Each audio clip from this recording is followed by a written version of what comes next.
Hello, everybody, and welcome back to the Balance Podcast. It's been a while since last time, but things are starting back up again for some people. I've been working on patch notes, and there's been a whole bunch of stuff. But hey, we're back. We're back and better than ever. But that said, I'm looking at the live stream right now. There appears to be an issue. If you can just direct your attention to podcast text real quick.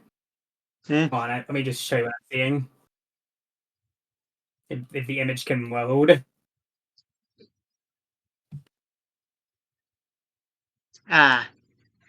Don't worry about it. It'll be fine, I'm sure. I can barely see the images, but okay then. Yeah. Well, regardless of Sulphur Springs' presence in the live stream, the first up today is AIM.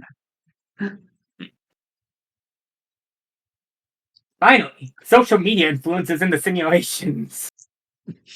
Yeah.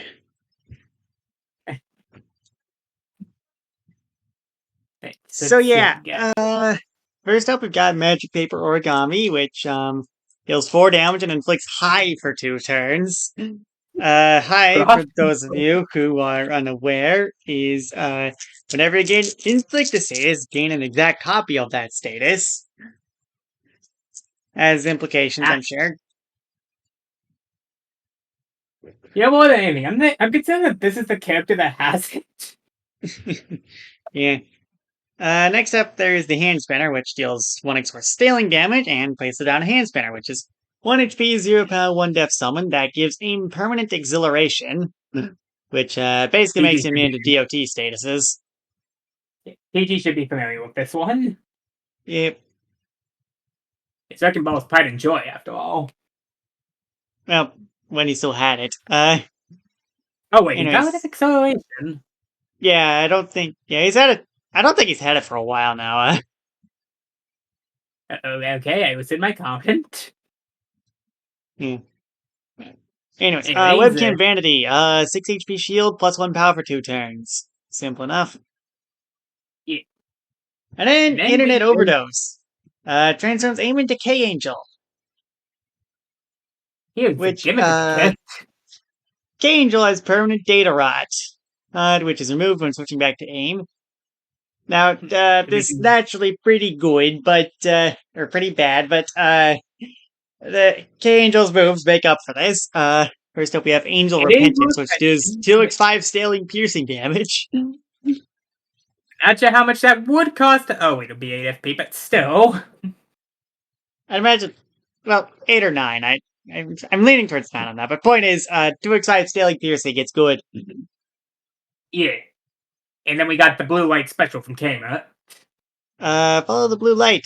Gains unresponsive and magnetized for the rest of the turn. After the turn, every immobilized target takes damage equal to the damage K-Angel takes or would take from data rot.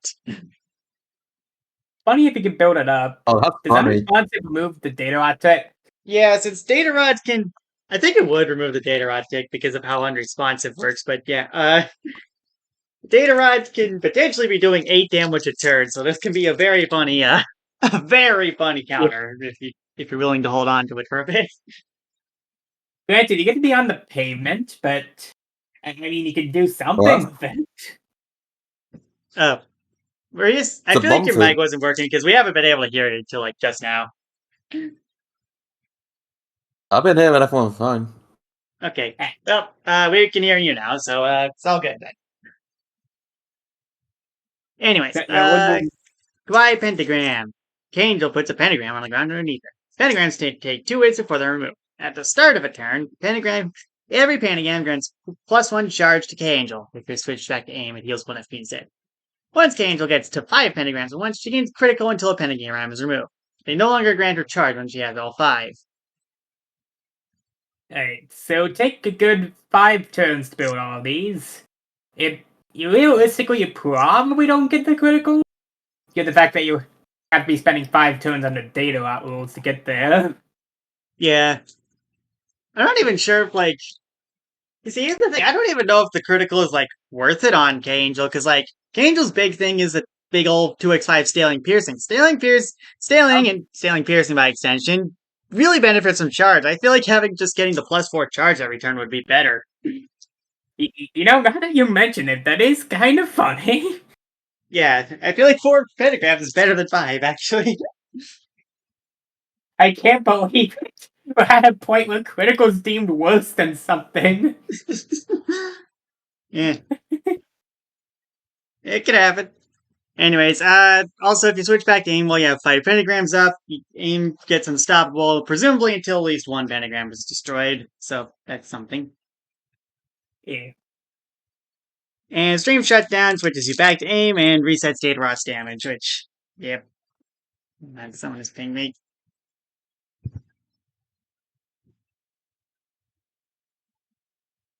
You know, I saw that there was something in distorting source code, and I thought someone was just challenging you to a distortion event right now.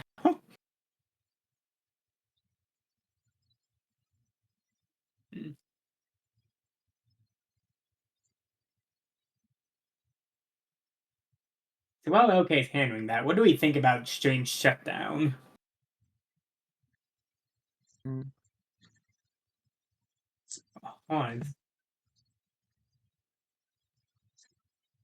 Oh, that's what the thing is. I'm not sure if the podcast is currently on this, but this, folks, is live balancing.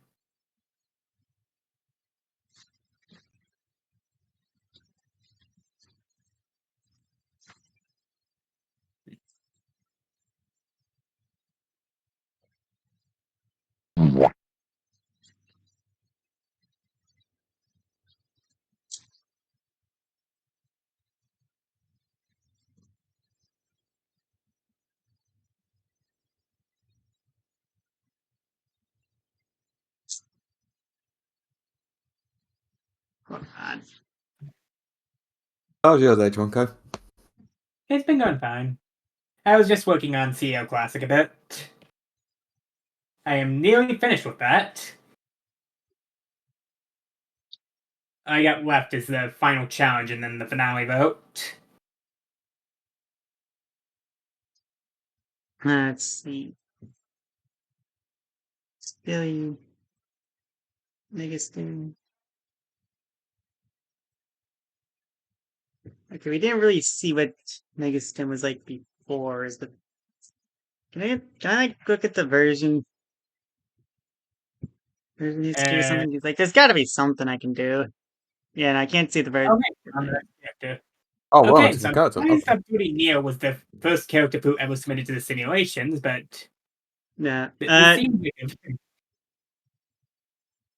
Where'd he go? Yeah. Okay. Anyways, regardless of what's going on with Fruity Neo right now, Birthright. When aim is when aim is Birthright equipped, she gains access to 3 unique stats: Stress, Mental Darkness, and Affection. All these start raised in different ways. They all start at 0 and cap at 100. One stat goes up, the other goes down by 2.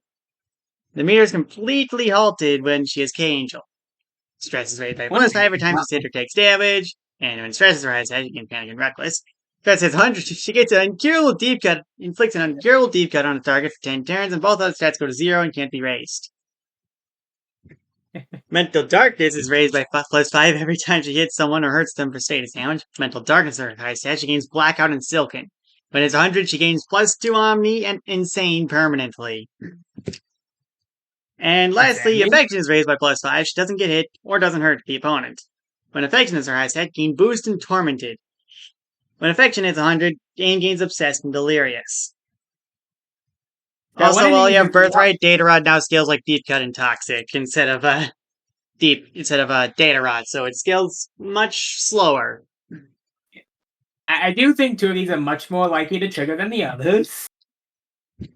Yeah. Did these just stay at 100, or did they go back to 0? I think once you hit 100, you just can't. You're stuck with whatever you get there. Okay. Yeah. I could be wrong, but it feels like it takes long enough for that to happen anyway. So I don't know. It doesn't look like there's a timer. I think realistically, the only one you're probably never getting in an actual game is the Affection. Yeah, I kind of just have to idle for 20 turns for this one, and I don't think this is happening.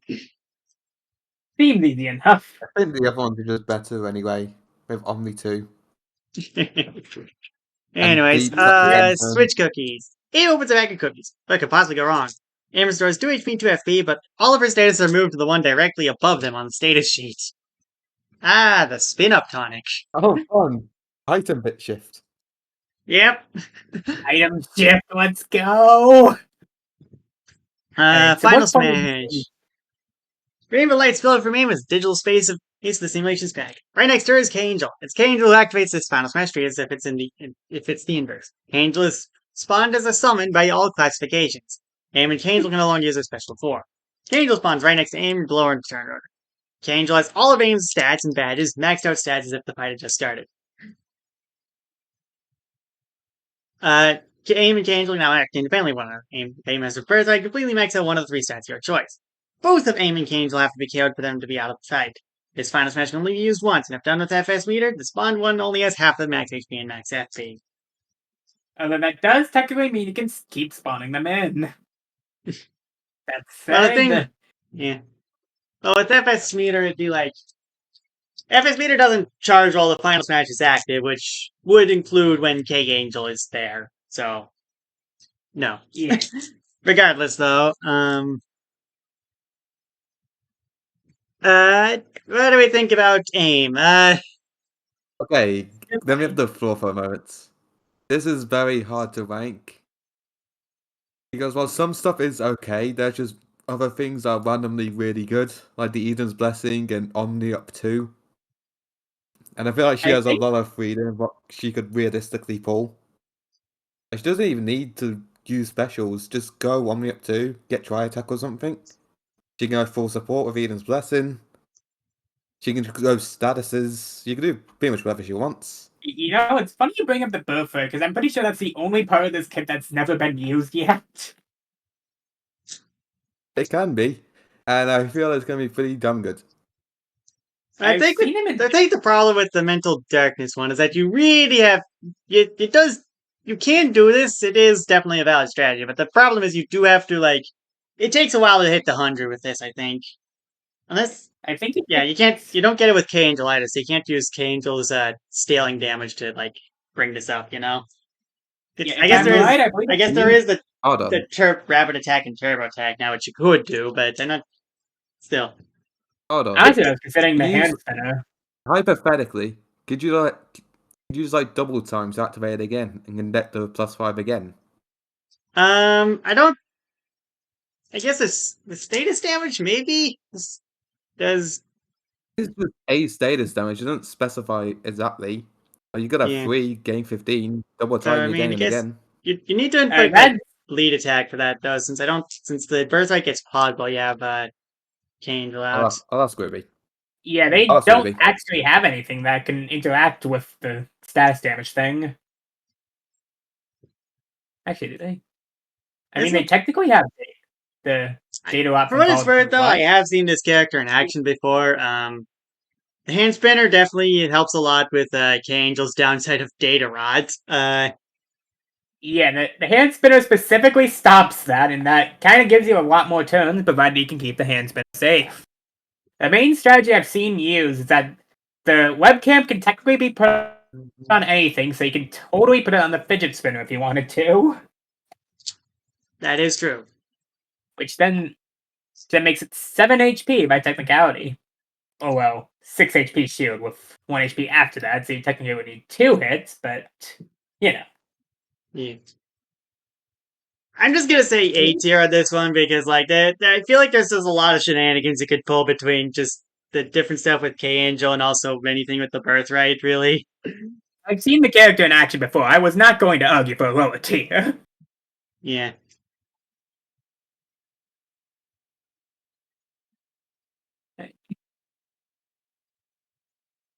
You know, I realized I did not pull out a bingo board for today. I'm not sure how much I want to run that right now. Yeah, it'll be fine. Next up, we have Stoptopus. Oh. All right. Okay. Go. Oh, hey, an actual tentacle character in the Hogetsu line. Yep. Okay, yeah. Before you argue about D, this one's actually let me to have tentacles.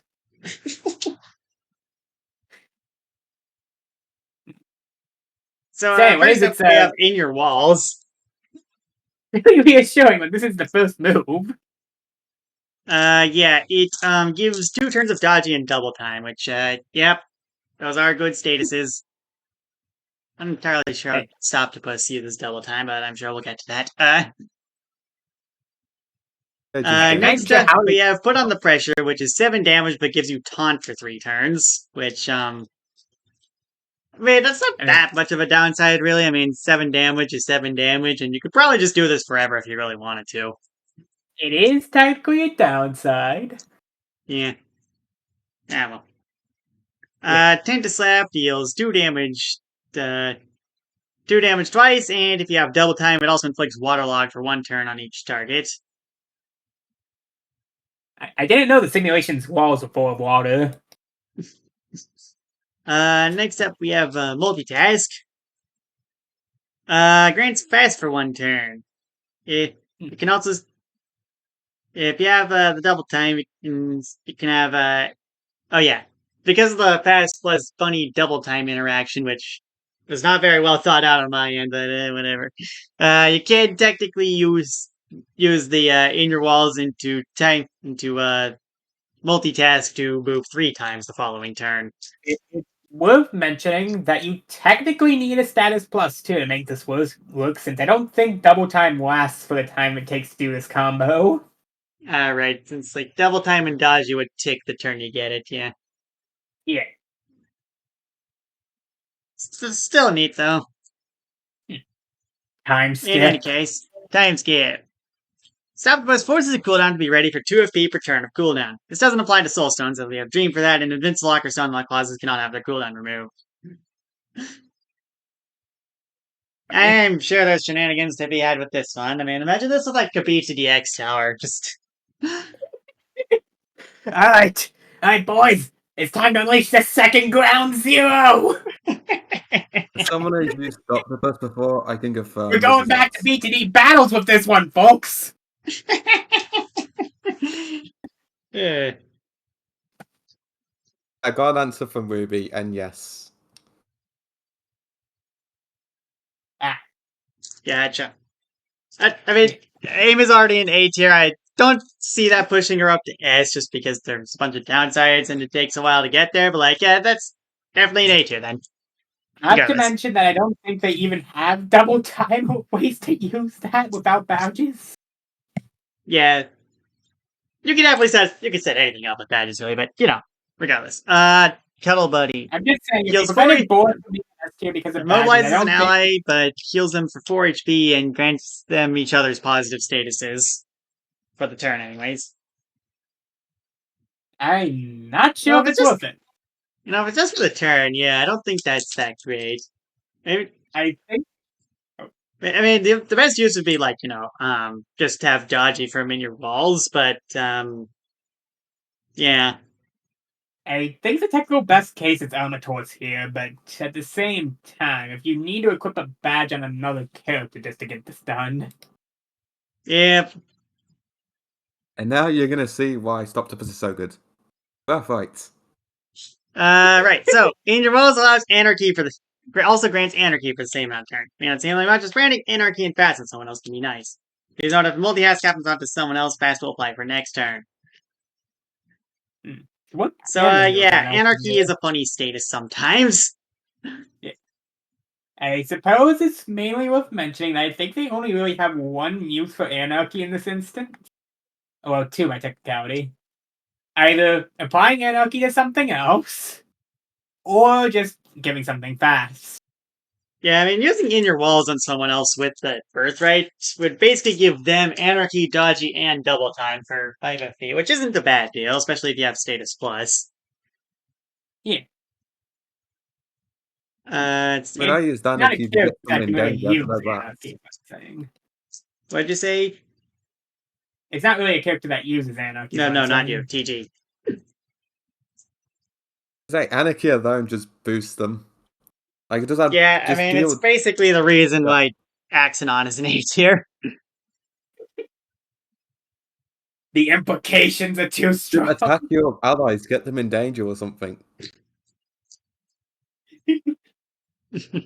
Yeah, anarchy is like, okay, I've talked about Anarchy a little bit before, but like Anarchy is such a weird status to judge because like on 90% of characters it's kind of just whatever, but like there's a 10% of characters that really, really, really wants Anarchy, and those guys can go wild.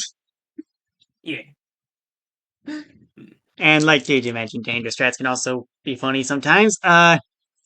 Anyways, the final smash. It's honestly, as long as you're very creative, you can go around any character. Yeah. I mean, Carlos would be at least C2 with it. And okay, for what it's worth, I think Jevil has Anarchy and he's an F tier, but like Jevil's his own problem, so like Doesn't count. like Yeah. That document does not define Jevil. Yeah, the problem is Jevil has only Anarchy, and that's literally the only reason you would ever use him. When you have better Anarchies is lying around. I can't wait until Chow makes the good Jevil kit. Anyways, right, Tentacle Takeover. Against Octopus hungry for 3 turns, and the enemy team takes 8 infiltrating damage and gets frightened for 4 turns. Hungry is like what? Your base stacks do double damage, and your special moves gain +1. Okay, that's not that great, but it's fun. You're definitely doing this for the 4 turns of frightened, because dear lord, the opponent just cannot do anything to you. Yeah, that is 4 turns. Also, say goodbye to summons. As if they weren't going to die from the 8 infiltrating anyways, but, you know, maybe they have a Mega.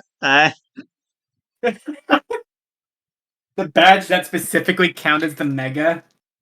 Actually, in theory, I don't think my baby. Where's this? I find it really funny that... what happened? Right, the kill yourself mission, of course. You see, okay, there was a fly on me. Yeah. And then if you just scroll down a little bit more. Yeah. Anyways, yeah, Octopus is pretty neat. You got some good damage, you got funny, fast shenanigans, and you also got other shenanigans with cooldowns and Anarchy. A tier? Yeah. They could do just about anything, but none of it feels overpowered. Yeah.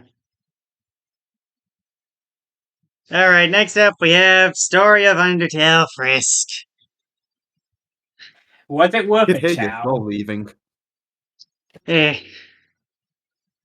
Alright, so like there's a story behind this one. I'll just explain it real quick. So like okay, so at the balancing board, you know, we are at the balance council, and you know, sometimes when we're balancing characters, sometimes we'll have to reject characters for whatever reason. Sometimes it's because the moveset is just fundamentally flawed, and sometimes it's because the character is like, you know, gore or NSFW or stuff like that. There was a very big discussion relating to Story of Undertale Frisk, because half the council really did not want to let this one in, because I mean, just look at them. But you know, eventually it was decided that being cringe is probably not a valid reason to reject someone, and as such, here we are. And you do realize this technically means that we can go back and add Annoying Orange and Jeffy now, right? Okay, don't add Jeffy. That's like a whole different debate. But like, you could theoretically do that. I would highly recommend against it, and also Annoying Orange's old kid is Pocket Chow Fish now, which also whatever. That's the whole thing with that. I don't want to go into it right now, but like whatever. Let's just get this one over with. Basically, the balancing board hates your characters. Yeah.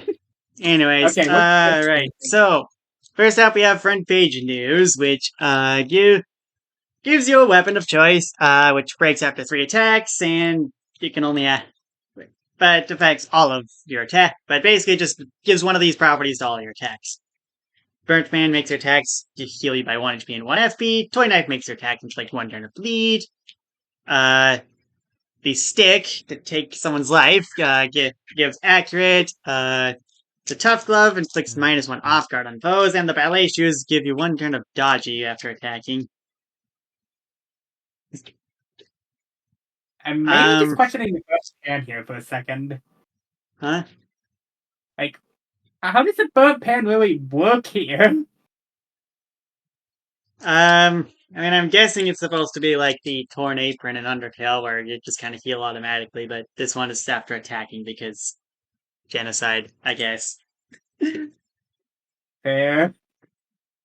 Anyways, Monster Genocide. Deals 2 damage twice. Also hits for the amount of enemies on the field. Damage deals after the first 2 hits, caps at 6 hits. It's like, I think it bases is a dual attack and then with 1 scaling hit, and then the more enemies there are, that's 1 more scaling hit.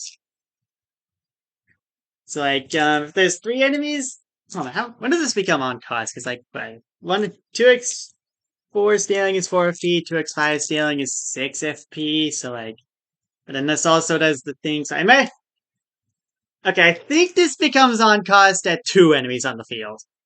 If I'm thinking about this right. It's like, it'd be like, what, 2 plus 2 plus 1 plus 1 at this. I don't know. That feels right. Anyways, Homicidal Taste, deals 6 damage and inflicts -2 off guard, but it immediately breaks the weapon you're using.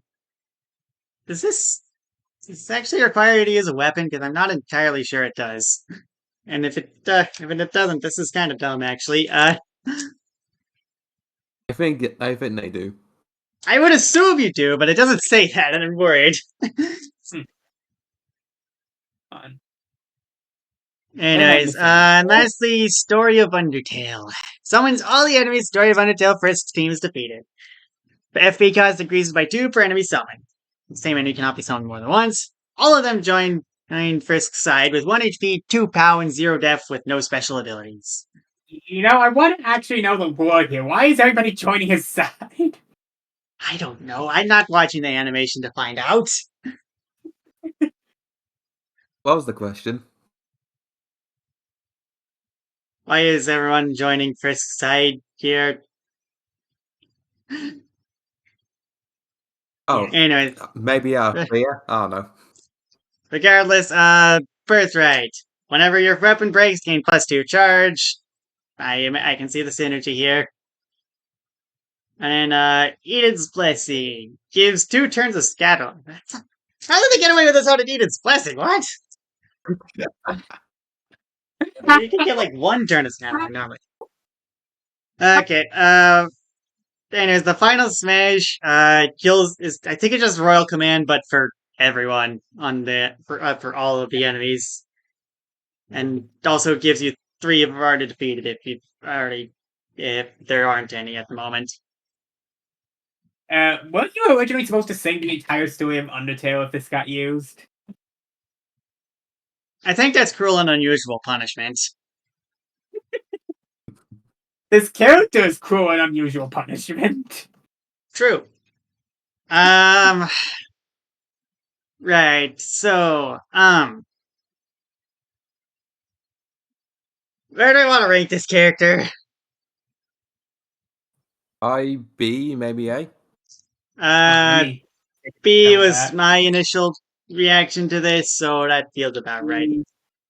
I feel like I think the character relies a bit too much on there being a lot of enemies or summons for it to be good, and yeah. But in fairness, that's like 2/3 of boss fights. Also true, but you don't want to have to rely on that. Your bosses, I'll take that chance. Fair enough. Anyways, next up we've got Hop3C, or how to pronounce that.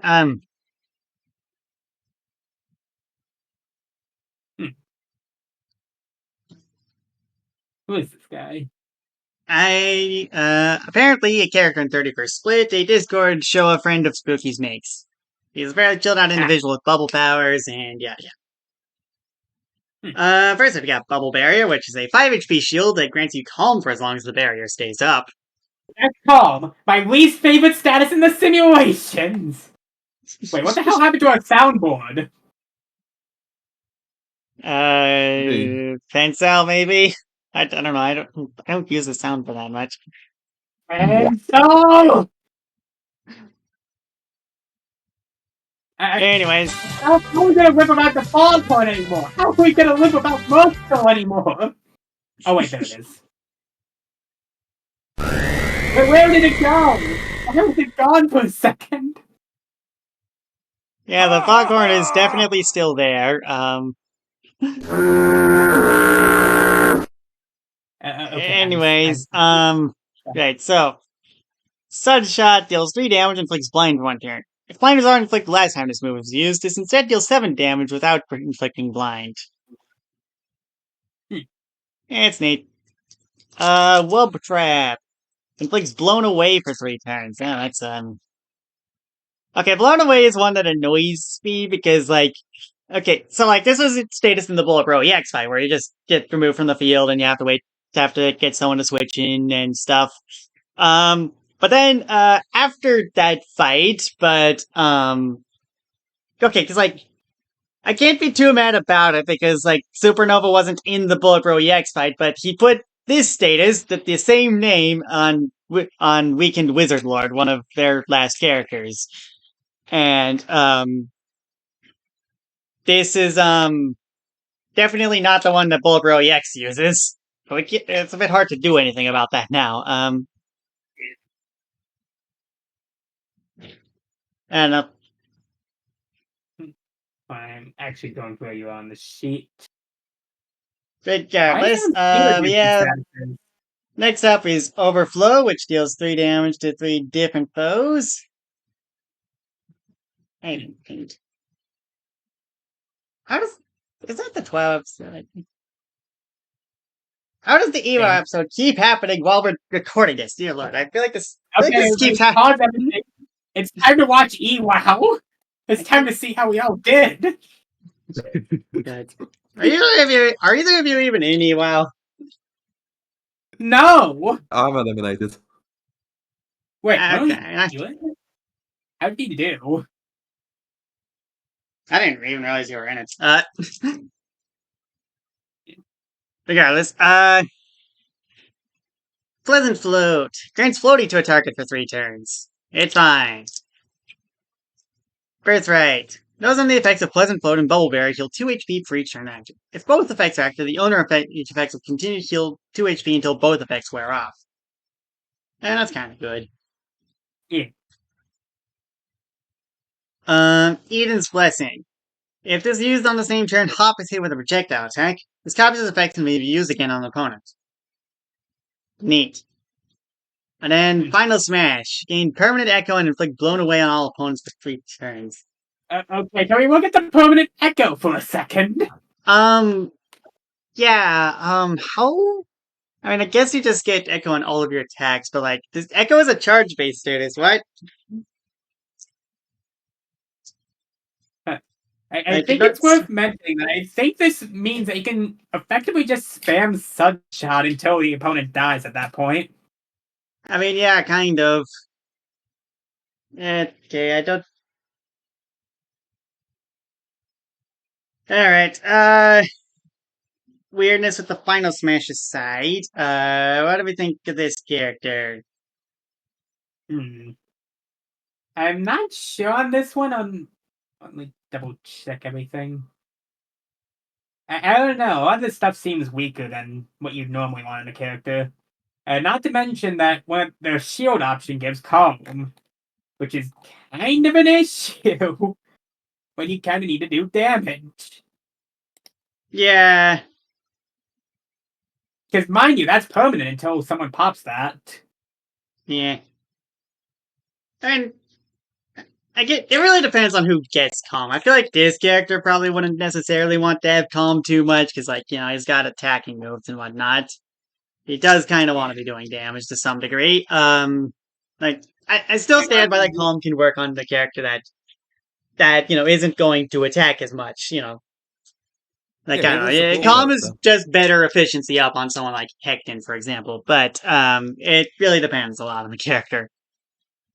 And on another note, it seems like this character kind of gets dunked on by projectile attackers a little bit. At least given that one of the At least given the floaty move. Yeah. I mean, this character has 5 moves, so I guess you don't have to bring all of them, but yeah. I'm not really sure on this character though. Yeah, me neither. I'm thinking it's I- hard, but I'm between C and D. Honestly, I'm not sure if it's bad Yeah, enough me for too. D, though. I definitely want to go D. This character still has some decent stuff, but probably B or C. What are you thinking, TG? I'm leaning C if C we have to tier. choose one. C tier sounds good to me. It's perfectly okay. Yep. Next up, you have Etty. Right, so, emblem points. Whenever she's attacked by, or lands an attack mod from Chaser, she gains 1 point on the emblem points gauge, maxing out at 10. First up, you got Brave Bow, which deals 3 damage twice. Workout Teacup, which deals 7 damage and inflicts broken for 2 turns.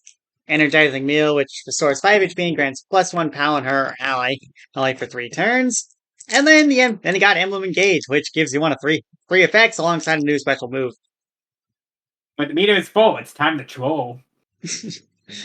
First up, you got Ring of the Sage Lord, which gives you speed up, and while in danger, this becomes fast.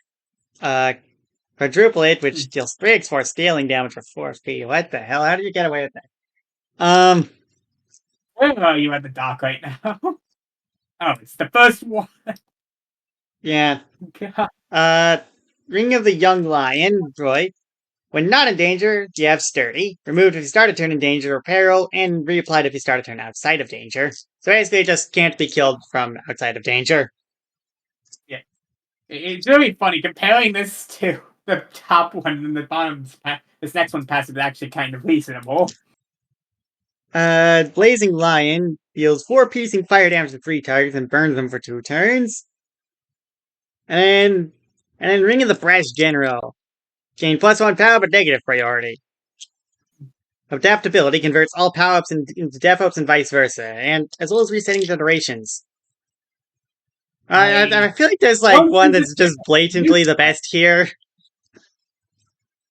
Yeah, I still do wonder which one I'm going to want to equip most of the time. This is on top of having broken, easily accessible. Yeah, I do feel it's worth mentioning that I don't think Hector's move has any usage for this character. Yeah, I mean, power-ups into def-ups is neat, but it's not really what you want on the form change move, you know? Yeah, but what power-ups are you converting here? Can you even convert the one on your passive? I don't even know. Regardless, all of these last for 3 turns before you disengage, and the EP is reset to 0. Or 5 turns with Birthright. I just read ahead to the final smash. Oh boy. Yeah, Final Smash. You get all of them at once for 3 turns, presumably. It's worth mentioning that this is the same on every single character of this passive. Yep. The main thing I'm noting is that I think Ring of the Sage Lord and Ring of the Brash General kind of cancel out to just be +1 POW plus Yatagarasu's Wing. Also, I guess it also kind of works well with Roy's thing, because you're guaranteed to start in danger at least once because of Sturdy. You can't they can't skip past Yatagarasu's Wing with the heads. Okay, but in theory, they can have a second person hit you. I mean, true. Still, though. I feel like I think we need to go back and check one of these, but let's ignore the broken one for a second. Yeah. I mean, even besides that, it feels like a pretty good damage dealing kit. Yeah, having broken and then those options is just a disgusting combo. Yeah. Easy A tier for me, personally. I could argue S, but A's okay. I'm not going to argue S here when there's emblem users that kind of do the system better. Yeah. Like, especially if, like, if something happens to happen to this move, which I feel like it might after the podcast, yeah. Yeah, that move's getting bounced, do and you it have to bear in personally. mind that the points on Eddie having this kind of goes away if anyone else has a ring. Yeah, because, like, some of the rings are, like, shared between emblem users. Yeah, isn't there a character that specifically has every single ring? Yeah, it's like, I don't remember her name. I think it was Whichever Omega. the protagonist of Fire Emblem engages, that's the one. Yeah, I feel like their existence alone kind of would invalidate that point. Yeah. Oh. Arlene is next. Not the one from Garfield, sadly. I hate it And- here. That's it. No more podcasts. It's now going to be paused until someone makes the move set. Regardless, get Kara Shielding gives +5 build up. Weightlifting gives +3 charge. Sweet Drink gives you an option between 4 drinks, which are 4 HP and Super HP regen for 2 turns. +3 efficiency for 3 turns. +4 FP and fast for 2 turns. This has a 4-turn cooldown. Why is And, Hold on. Well, we got one that gives 4 FP and another one that gives fast. yeah, Just noticed okay, that. so like it's okay, I think that's the idea is, it's also the free super appeal, but fast is definitely still better. Yeah, it's worth mentioning that it costs 0 when you use the 4SP, but like at that point, just bring appeal. You're gonna have to deal with 4 turns of cooldown regardless of what you pick. And anyways, totally they also like have something Heavy like Hit, that, which but I'm deals just 9 saying damage not for to 9 mention. FP, and then Iron Shell, which gains Stone for 2 turns, and has to pick up her hammer after exiting, which also takes a turn, so just even more of the problem with Stone, really. Yeah, Stone is kind of ass. Birthright also lets you Birthright is just armor towards Shell, I think, except bad. And Final Smash is 17 accurate damage. I don't know why it's 17 specifically, but sure. So, anyways, I don't think this kit works. Yeah, this is not that good. I think the main note I can give here, you can replicate weightlifting with 2 charge badges. You used to be able to replicate Kerosene with 2 build-up badges, but even without that helper now, I don't even think you want this move to begin with. Sweet Drink, it takes way too long to come back. And as good as Heavy Hit is, it's an FP guzzling move, to say the least. I mean, maybe that's what you want the orange Sweet Drink for. Yeah, I would like to restore 4 FP to help with Heavy Hit. Just give me another 4 turns to get another 4/9 of the way there. Why is it 4 turns to cool down?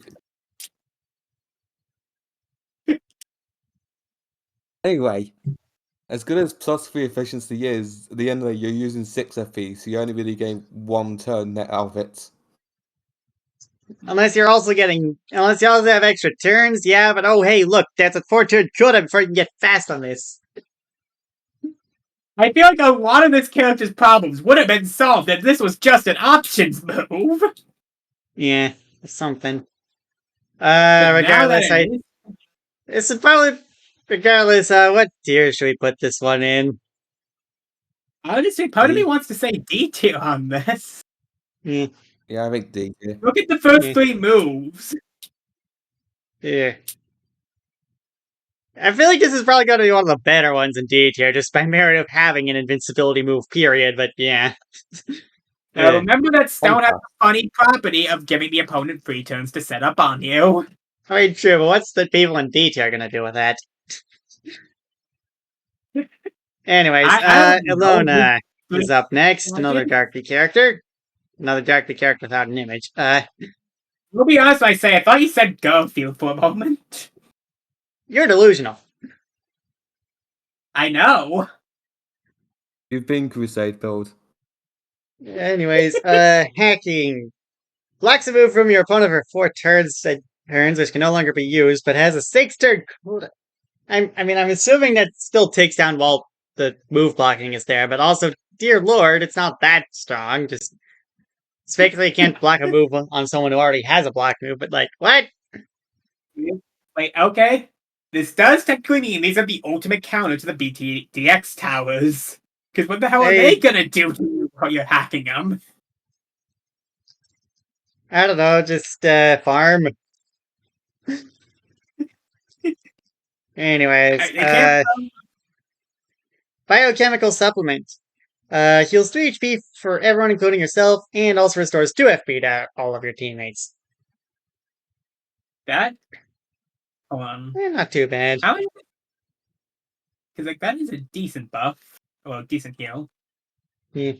Password gives +2 death for 2 turns with an unbreakable password, apparently. Antivirus gives immune for 3 turns with a 4-turn. Why do so many of these moves have just long cooldowns, right?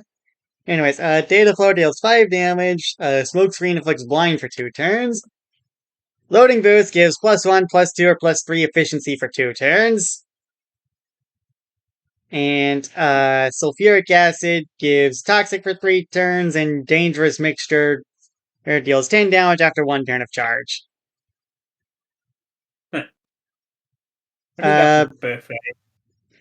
Birthright allows Zelona to gain the ability to analyze a single opponent, and she can therefore anticipate and dodge the next blow of this opponent. This action takes its turn and has a cooldown of 4 turns. Special Mixture takes a small ball of green liquid. Gets it now. You gains a 5 HP shield, and is not affected by the Happy Heart. What? Why would it should be affected by Happy Heart? What? What world do we live in? Why are the shields being affected? Anyways, Final Smash heals. I think it's a full heal on your team. Which, yeah, it is. Neat. Oh, neat. Well, I mean, this character is definitely better than the last one, but by how much?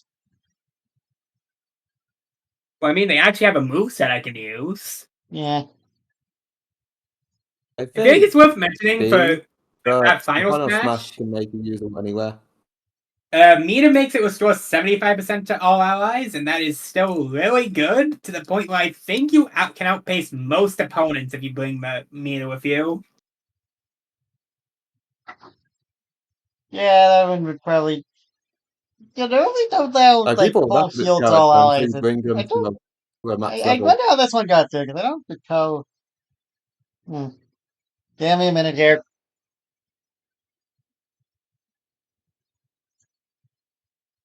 Yeah, I don't think... Okay, I guess... Okay, so apparently this used to also grant a shield to your team, but... I at the very least have the good sense to remove that part of it. Eden's Blessing also used to be a revive. It could revive! Yeah,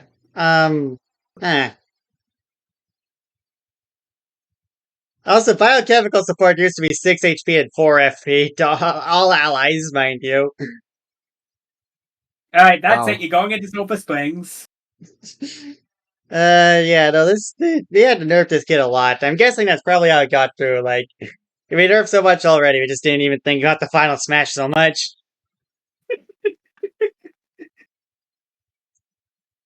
Oh, that's exactly kind of genius. Think of the now nerfed kit. Make it so overtuned, only nerf part of it. Yeah.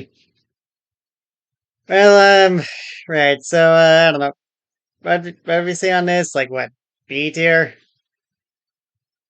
I'm not too sure on B. I feel like the main thing for me is just like, look at how many moves this character has. Like, that's just a lot of options. None of the options are especially amazing, but like, if you have this many, it's hard to be bad, you know? A tier, but if it's max level, then high S. I wouldn't go that we're not high. going No. to the final smash here. No. Yeah. We never Max level. smash. And I thought I'll was just harder than put her in FFPHD. B tier. Just move on.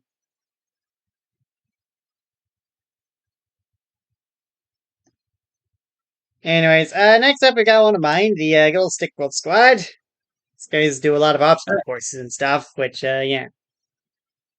I don't watch the series as much as I used to, but I think they can stay on me. So by technicality, this does mean the stick... Oh, wait. You know, I had a joke here, but I think I lost it. Anyways, though. So, right. So, yeah, this is a form changer character. You got 5 stick figures. Each one, you can switch to any of them with the, for 1 FP or 10 FP if you want to switch to purple. You'll see why when we get to him. Oh boy. You see, he's a very busy guy. So you're going to need a lot to convince him to show up. Yeah. So first up we got Black, which he has P down D up. Or P up D down, sorry. Wait, you know, I just realized something. By technicality, doesn't all your characters moving forward have stuff we haven't covered yet? Bouncing wise? I mean, kind of. Okay, exactly one thing has changed on the Stick World Squad, and it's on Black here, actually, so, you know, we'll talk about that. Okay. Right, so, first up we got the Ray Gun Blast. You charge up for a turn and then deal 10 damage. Funny. The Lucky Scanner, or the Secret Scanner, is a tattle, but if you can also spend 5 extra FP to inflict Predictable for 3 turns. Which, yeah, probably will be appreciated. And then Lucky Shot deals 4 damage, but every third shot deals double damage. Yeah. I assume since we technically have to balance this now, let me just pull up Jet real quick, because they're the character I remember that has this. I know that one is 4 FP, but also it's that really should not be 4 FP on him. It's 5 FP on Jet. Oh, did Lucas change that already? Like we brought this up earlier, actually, in balancing forward. Okay, I guess it's balanced then. Cool. Next up, we've got Pink. Congratulations. If Pink doesn't take damage, if Pink didn't take damage last turn, he gains +1 power, and if he did, he gains -1 power. Base damage does count for the purposes of this passive, so try not to get poisoned. If he moves the status the same turn he switches in, his power will be moved to normal. Damage numbers low, assume normal stats. Pink has a lot of Pink, as you could probably tell here, mostly works with very low FP costs, so probably the guy to switch to if you're running low. Worth mentioning that Flower Badge Pink is technically viable if you take down a Twin Blast Flip. Yep, Flower Badge, a petty FP saver plus Flower Power on Twin Blast Flip is probably your best bet. Just try not to get hit. Yeah. It's dodge, idiot. Right, so next up we've got Green. Green is permanent speed down, but permanent savior, meaning that the first time he dies, he's revived with 25% of his max HP. However, after dying, savior is removed and can't be regained. Sharko was arguing that this one was the worst one, and, like, I really do not get it. Who was arguing this? Because that is savior. Speed down is bad, but it's not that bad, man. You have to realize that does let the opponent get the jump on you, because I'm saying you probably want to only really use this when you're running low. I mean, yeah, but obviously, Savior is the thing that only works when you're running low, but still. You really want to deal with speed down the whole time, though? Not really, but I'm just saying, it's not, it's definitely not the worst one. It's very useful, actually. It is going to become the same argument as that Life Shroom had from Bombs' Randomizer. Yeah. Anyways, Green's got a multi-attack, he's got airborne for 2 turns, and he's got, most notably, of all, the Magic Shield, which is a 4 HP shield with permanent reflect. Though, it's not quite reflect because it also hurts the shield, and can even overflow to you if it's powerful enough, but also, it's 100% damage reflect. It also sends any projectiles aimed at you back to the center, which is pretty good, I would say. Yeah, I was about to say with the reflect thing. Yeah, there's The a main- reflect is very good. Just but there's also a reason I have such big restrictions on this. Yeah, I'm starting to remember why I was a bit less keen on this. They have ways to avoid damage. Guess that it kind of relies on you going a bit first a little bit for some of these. At least to get the full value. Eh. It's like, is the opponent going to reflect things when you have the shield out? Well, are you going to reflect things and the opponent sees the shield? No, but a boss is probably dumb enough. Also, if the opponent has only projectiles, they have to play the game at some point. That is a real possibility now, you know. Eventually, okay. Anyways, next up we have Blue, who's just got normal stats. He's got the Magic Blast and Curve Shot, which works like the Magic Blast, but attacks that is infiltrating and accurate, but only if the opponent had something that would proc that. And lastly, he has a Magic Shield with 1 more HP that costs 1 more FP, so yeah. And then we get to Purple. Purple is permanent fast. Yep. Oh boy. How fun. Purple also has the Magic Shot and Curve Shot combined into 1 move. He can also get Dodgy for 3 turns, and he has a Magic Shield that doesn't overflow when breaking. Okay. You've got an instance. You've got an instance. Oh boy, super speed and a shield. You've got an instance of Dodgy. Oh, so I did. I think I had this. Actually, I think I had this. Anyways, it's going to make a change, and I changed my mind, but whatever. And yeah, whatever. So like, anyways, Birthright lets you switch between the stickmen without using up your turn. Probably has some funny implications with how many of them there are, though they also share a lot of moves, so it's probably not as broken as it may seem. Eden's Blessing is plus 5 max HP on 1 stickman in particular. You will be my Kelly. And lastly, the final smash gives each of them a unique buff. Black gets Purple's Magic Shield. Pink removes the downside from Parkour Pro and also makes Flip Jumps Dodgy last for 2 turns. Green makes Savior Refresh after 6 turns. Blue gets +1 POW. And Purple gets +1 Efficiency and can stick around for 2 more turns. Hey, so ignoring my complaints on one of these aside, there's a lot of options here. Yep. Main note to give, though, is that all of them tend to serve the same purpose, and that is to beat the shit out of the opponent. Yeah, all of them are... They're all, like, similar kits. Like, they're all, there's not too... Like, they all do damage in different ways. And they all have... But, like, obviously, the one you're probably using this for is Purple, because, like, Purple is just really, really good. You're gonna be dead on FP, but yeah. But, like, you know, I think the main note is, like, they have to... I think the main note is probably, like... it might honestly be Black to some extent, just because he has, like... He's got a... He has the most unique kit out of the bunch, I think, with Predictable and all that, but, also, I feel like each of them can work if you try hard enough, but also how much you want to try making each of them work may vary. Yeah, I do think probably a best play is maining Black, swapping to Purple whenever you have the FP for it, and whenever you're close to dying, try to catch a KO with Green. Yep. Yeah, there's definitely a lot you can do with just the variety in the passives here, but yeah, there's it's the kits themselves aren't anything too special for the most part. Yeah, that's why I wouldn't say A despite the moves here. Yeah. I'd probably still say B though, you know? Yeah.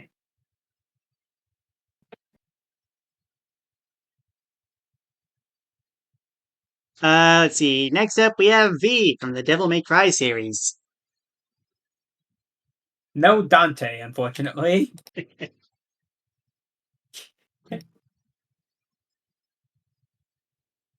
Alright, so. Oh, wait, I Passage. remember this one. Hold on. Okay, you want to explain this one? Yeah. Oh, like the entire deck. I was going to refer to one move in particular, but then. Alright. As I've been here, the passive here is these familiars. Not alone, so they fight alongside familiars, which are basically just demons. Whenever one's summoned, they get 1 death per familiar, so having 2 at once would give +2 defense. However, all of these summons use MP rather than FP, and they each combine these HP and FP and alter it by a certain amount depending on the familiar question.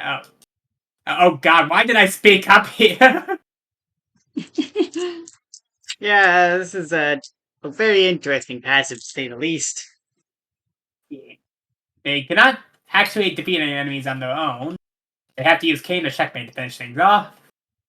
These familiars is to 0. They get stalemated until you recover them up to max MP, which does mean that you can have them out for the whole time once you get them out.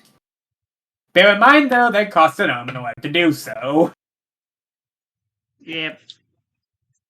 Somebody moves out. Yeah, once they come back to full HP, they'll be from stalemated and will be attacked freely once again. None of these are compatible with Water Candle, assumingly because demons aren't really keen with water. Right, so. As for the moves, we got Summon Griffin, which costs 10 FP to summon Griffin to the field, and if Griffin is stalemated, you can restore 3 of its MP. And Summon Shadow, which does the same thing, but for Shadow. Who I assume is not a hedgehog in this case. You know, I just noticed something. If you're spending 10 FP for this, that heal is pathetic. Yeah, I hope there's another way to recover that. I mean, bring good focus, but like, holy shit! Yeah. Let's see. Reading. V reads poetry from his book, and every turn he spends reading, he gains 1 FP, and if he has FS meter equipped, 5% FS charge.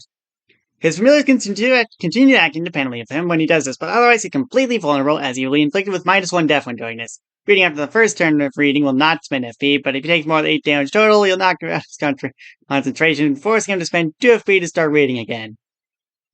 I think this is just bad. This is like... I don't... Remember, Milchon's throne or whatever? The chair? You can sit on it? Yeah, this is that, but even worse. Like, literally just bring Appeal. Appeal beats this out. Like, sure, you charge your FS meter, but also take 1 damage. That also does the same thing here. Anyways. I think it's pretty clear that meant to actually use this character, aside from the summons. Anyways, Checkmate. Deals 3 damage with negative priority. But it's the only way to finish stuff off since your summons are not allowed to. For an extra 3 FP, you can use Royal Fog, which summons a bunch of Canes to deal 2 negative priority damage to all enemies. To help finish off multiple enemies that are softened by familiars at once. As for the familiars themselves... right, so...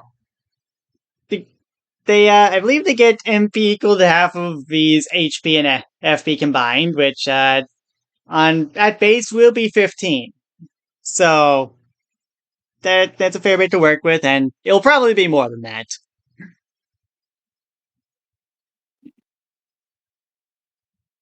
Anyways, Blockade, which, Electrified and Armored 7, Electrified for 3 turns and Armored 7 for 2 turns. It feels a little overpriced, honestly. Flank Attack deals 4 damage and inflicts soft for 1 turn. Double Check deals 3 damage to 3 foes and inflicts Sparking on them for 3 turns. And Round Robin deals 7 damage, or charges up for 1 turn, and then deals 7 damage and inflicts Paralysis for 1 turn. Pretty solid. Yeah. At least the last couple moves are. Then you have Shadow, which, same deal here with the HP and MP and whatnot. Breakthrough deals 3 priority damage to 2 foes. Hedgehog. I was joking about the Shadow the Hedgehog thing earlier. I right. heard Shadow and I If immediately you wait until he thought, pulls why out is the he calling Chaos Shadow Emeralds. Hedgehog? Right, so if anyone vs out its attack with any type of attack, then damage is reduced by 1 and the attack will take 2 damage back. And that's pretty good for the cost, since it's AoE and all that. And then, Arbiter, Bayonet, Guillotine. Shadow performs a series of 3 moves, increasing FP cost of the moves to combo forward. These occur sequentially in 3 turns and must be used in order. Arbiter deals 6 weapon damage and knocks the enemy airborne for 1 turn. Bayonet grants airborne to Shadow for 1 turn, deals 1 XP weapon damage, and inflicts bleed on the foe for 3 turns. And then Guillotine deals 5 weapon damage and inflicts grounded for 1 turn, ending airborne on both Shadow and the enemy. Here it is. Here it is. Here's what I was referring to when we opened the dock. But if I can share this real quick. Alright.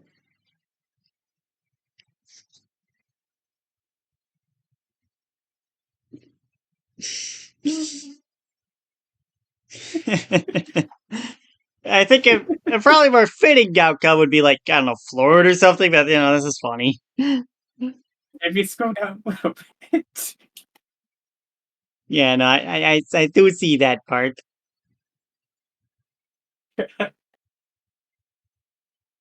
Jeez. It's only a matter of time before the Panther sends you to your room. Anyways, Skewer deals 3x3 stealing damage that can break airborne.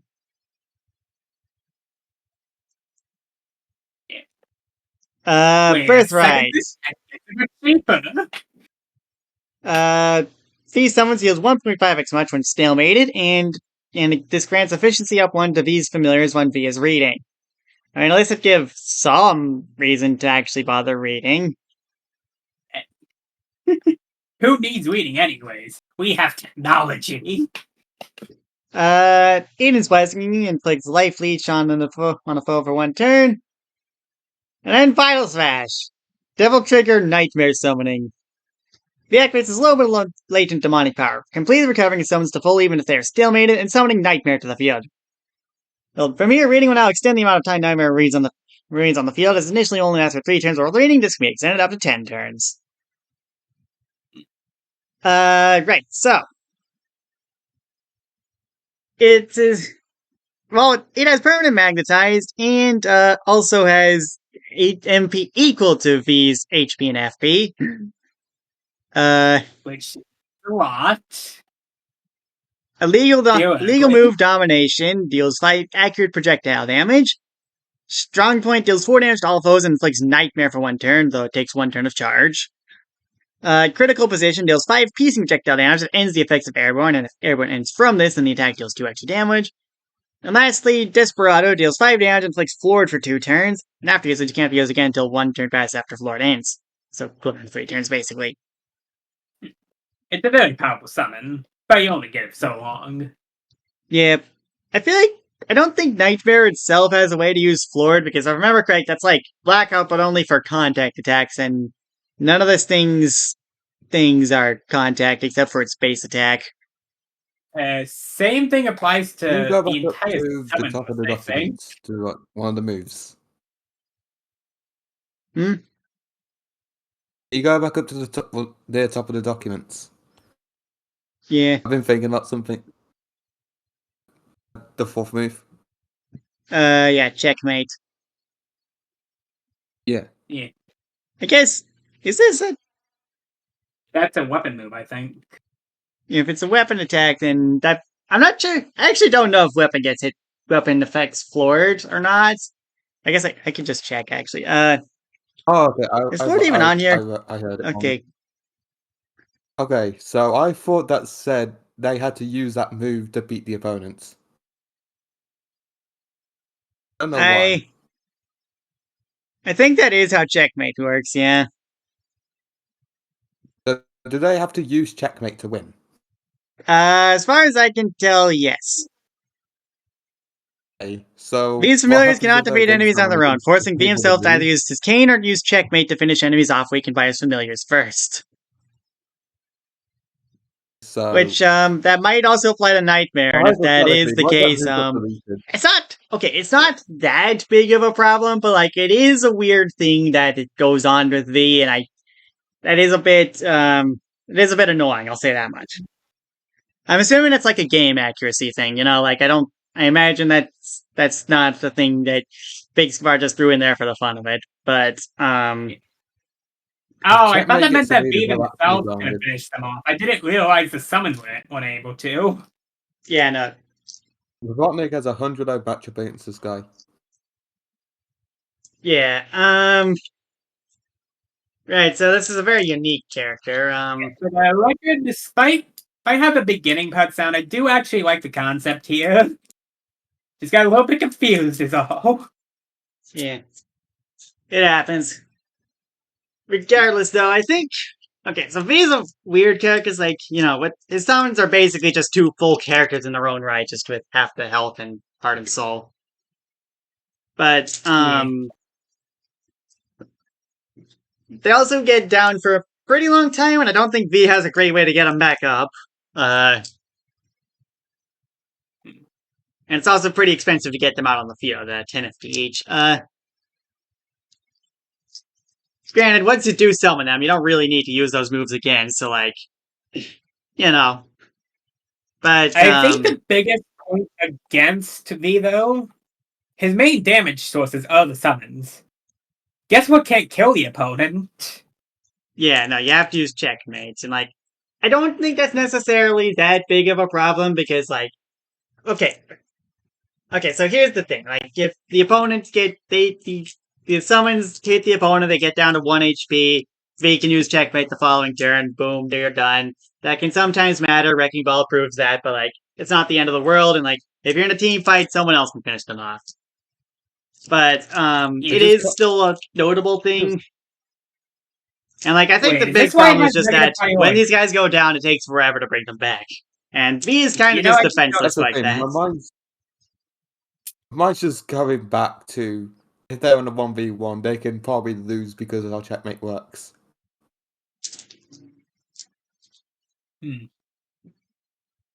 I do feel it's worth mentioning that is negative priority, which means if you can predict that you're getting do enough damage to KO on the turn you're going for checkmate, you would technically go after the summon in that case. Yeah. Oh yeah, true. Since it does have negative priority, you can just have the summons move and then checkmate them. Boom, done. But I would know how these interactions work. Yeah. I don't know. I'm not sure of this one. I'm just gonna say B tier just because that feels about right. Having two characters out on the field, effectively two full characters out on the field, is a pretty good thing.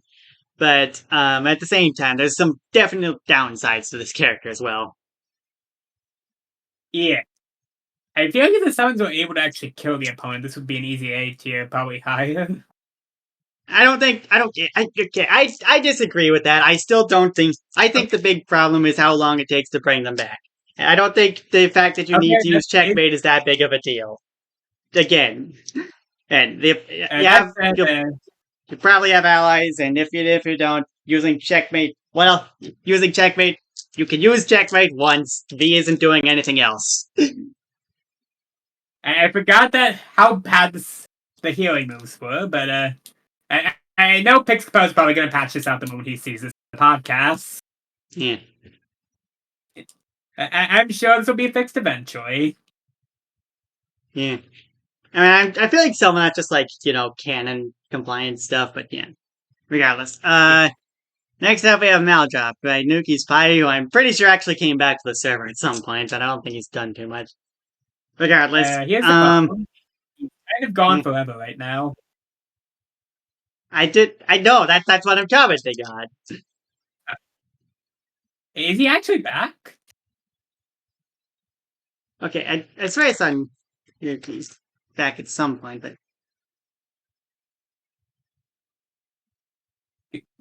Yeah, whatever. Regardless, I don't think there's on the server right now, and this just changes username or whatever, but, regardless, he's got a character and is on the tier list, so we're looking at him. This looks like Tails. Yes. Anyways, got Hell Torch, inflicts Hellfire for 3 turns. Electroshock deals 7 damage. Lullaby, which inflicts Deep Sleep for 3 turns. Great Dish, restores 7 HP. Clone creates a clone of himself which has 5 HP, 1 death, and 2 POW. And Knife Throwing, which deals 2 damage to the opponents. And yeah. And the Final Smash deals 15 damage.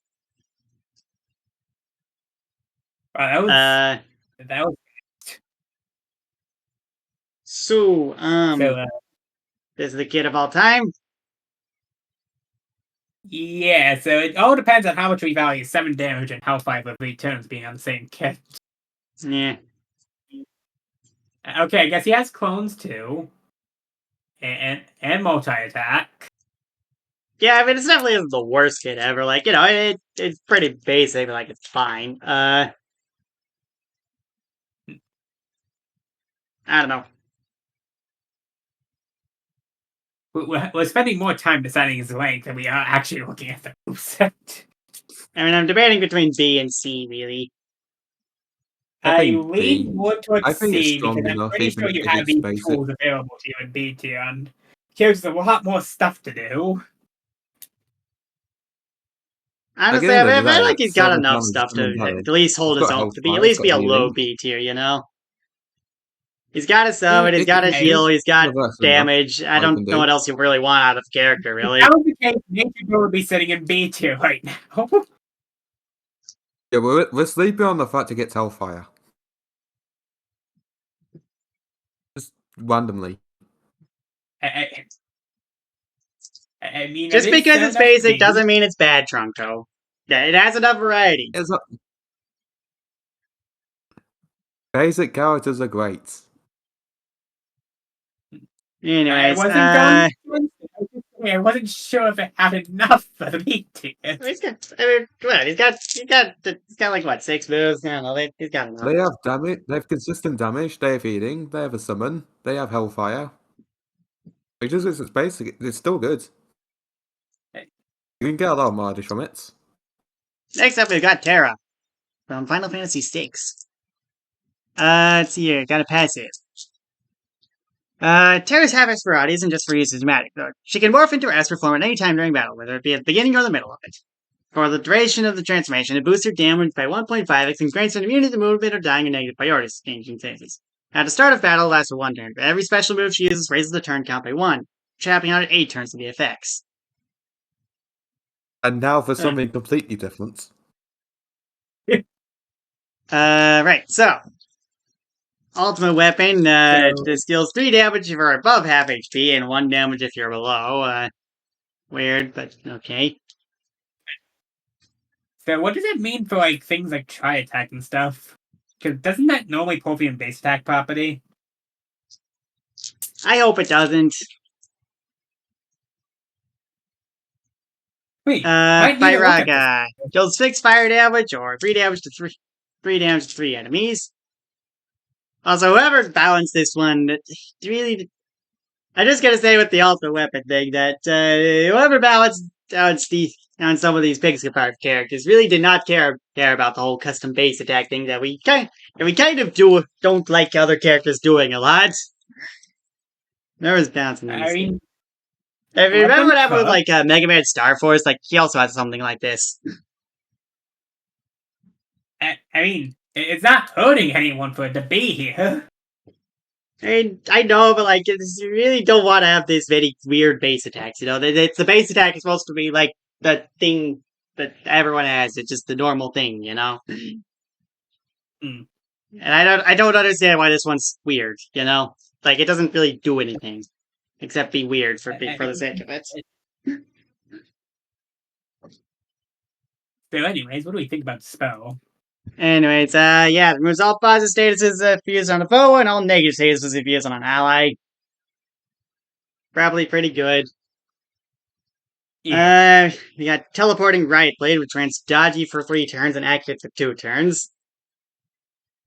If you're in danger, you can also use right Blade, which deals 4 damage, but like her base attack, scales and damage how much max HP she has. In other words, for every plus 5 max HP she has over base, it increases damage by 1, capping out at 6 extra damage.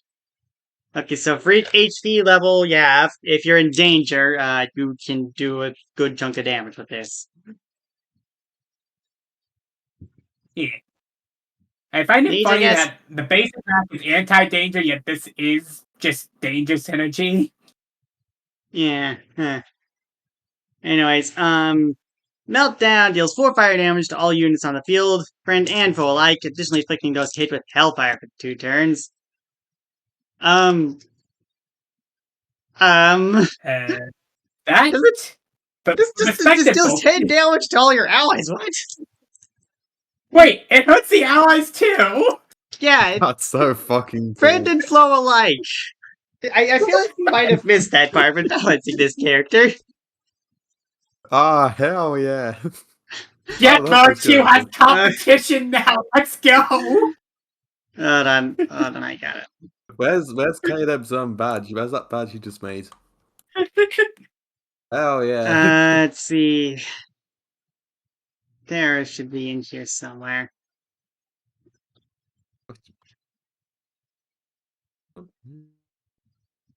An effective team build Uh, on any place. Anyways, had to think for The something. passive apparently used to also give Airborne, which, I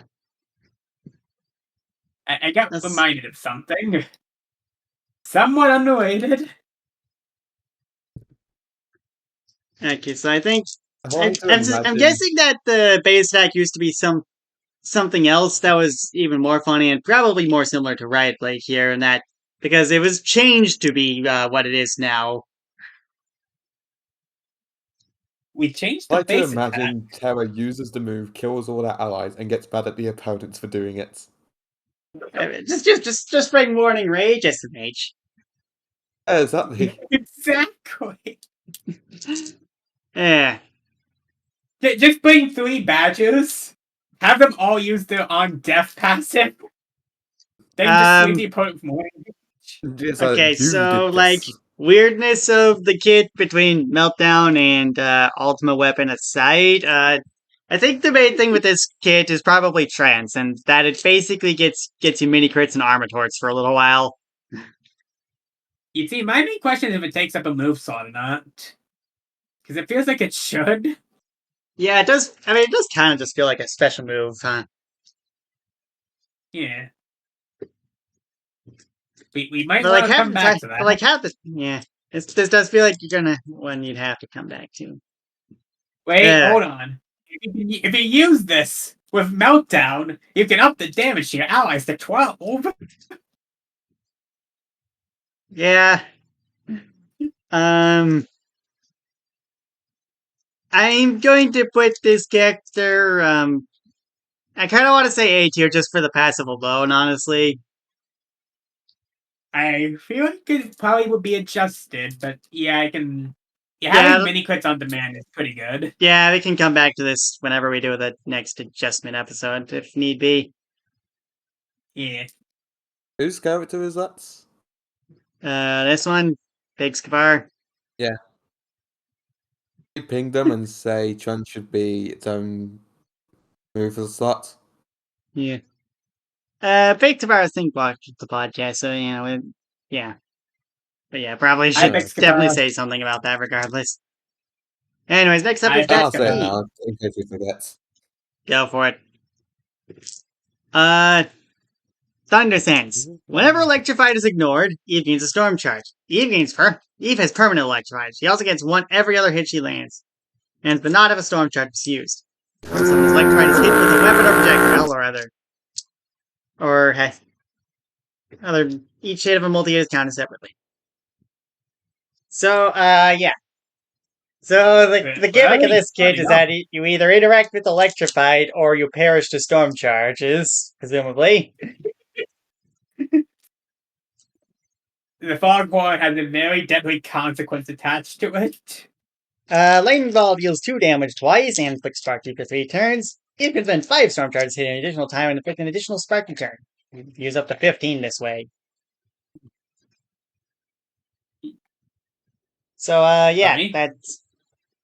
that can potentially get to Quint attack, though, you know, if the opponent doesn't go electrified that much. Interact with the gimmick, you shit! Let's see. Stormglow deals 5 electric damage and fixed zap for 2 turns. After 1 turn charge. Zap makes you take 1 damage at the end of your turn, and all positive statuses have after your type. Their total is reduced by 1 when it hurts you. Funny. I actually don't think this one is on the sheets. What? They've been holding it to themselves for too long. Alright, well, time to add this.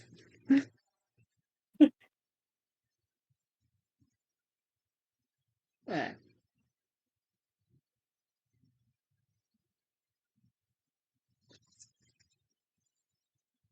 Big win, turn.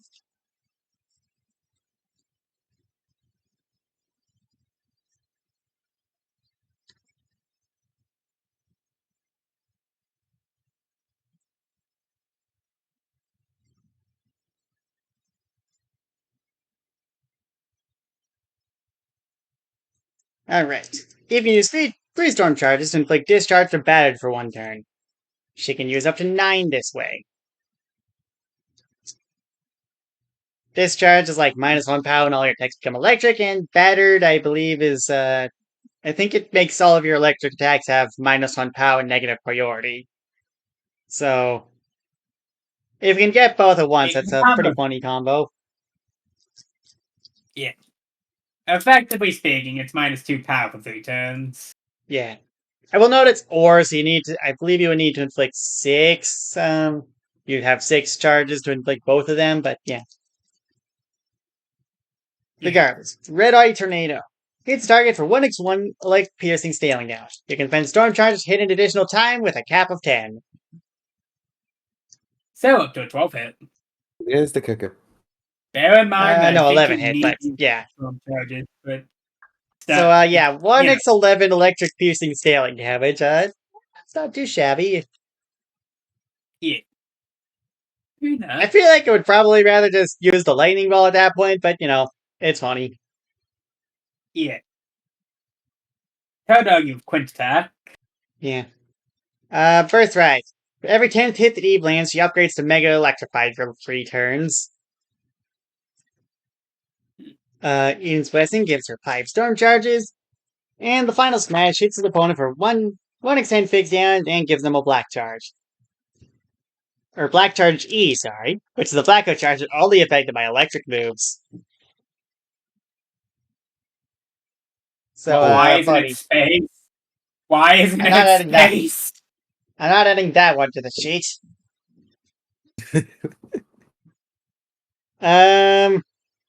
Regardless, aside from the permanent zap tap occasionally actually being used for its actual purpose, the moveset using it for the fact that it's so easy to ignore is also very funny, and like I feel like even the base kit isn't the worst thing. Even without the storm charges, these moves are still not too shabby. Okay, I mean, besides Red Eye Tornado, but like that's bad on purpose. Zapped is a funny status. You know, the worst part is the fact that the gimmick being like the whole point of the character being that you're supposed to ignore the gimmick. The fact that it works is honestly so screwed up. It kind of says a lot about Electrified as a status. Yeah, I will say it probably does depend a lot on the opponent because, like, since this is per hit, if the opponent is mostly using single hits, you're going to be getting yourself kind of slowly, which is a bit of a problem. But It reminds me of a question I have. Are you actually going to buff Electrified or no?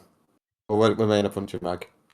The buff to Electrified is the Status Vortex badge, which, yeah, this just makes Electrified affect everything. Except it doesn't affect Zap Tap because we didn't want to just make multi-hits not work forever. And Trunko, don't go on the tangent about Zap Heart. I don't care. Nobody cares.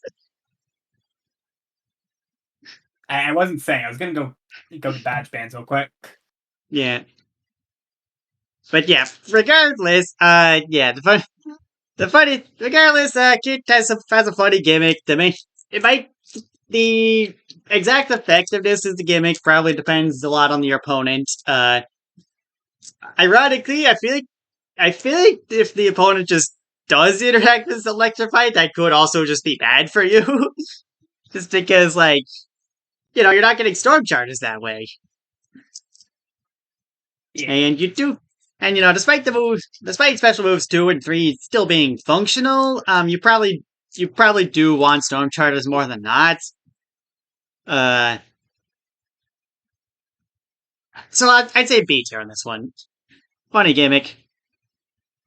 Fair.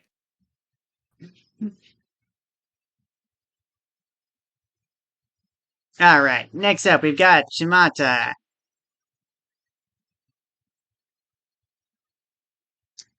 Oh, right. We reuse this one, and oh god, the eyes. My eyes, they burn. Right, so, Shimata's a character based around cards. She gets more for every fight she wins. Different cards do different things. You can only bring, you can ever bring one to a fight. Thankfully, this sheet is a bit more reasonable. Alright, so, I believe... Okay, I believe these are all, like... Yeah, okay, so, the green ones are all active ones, which I believe you have to use a move for. I believe it's a Soulstone one, which, yeah. You just use this, 2-turn cooldown, yada yada. Equipment ones, which I believe just are permanent effects. Passive ones, which, good lord, that's interesting. And then item ones, which, you get, I believe you get under certain circumstances and can use whenever you want.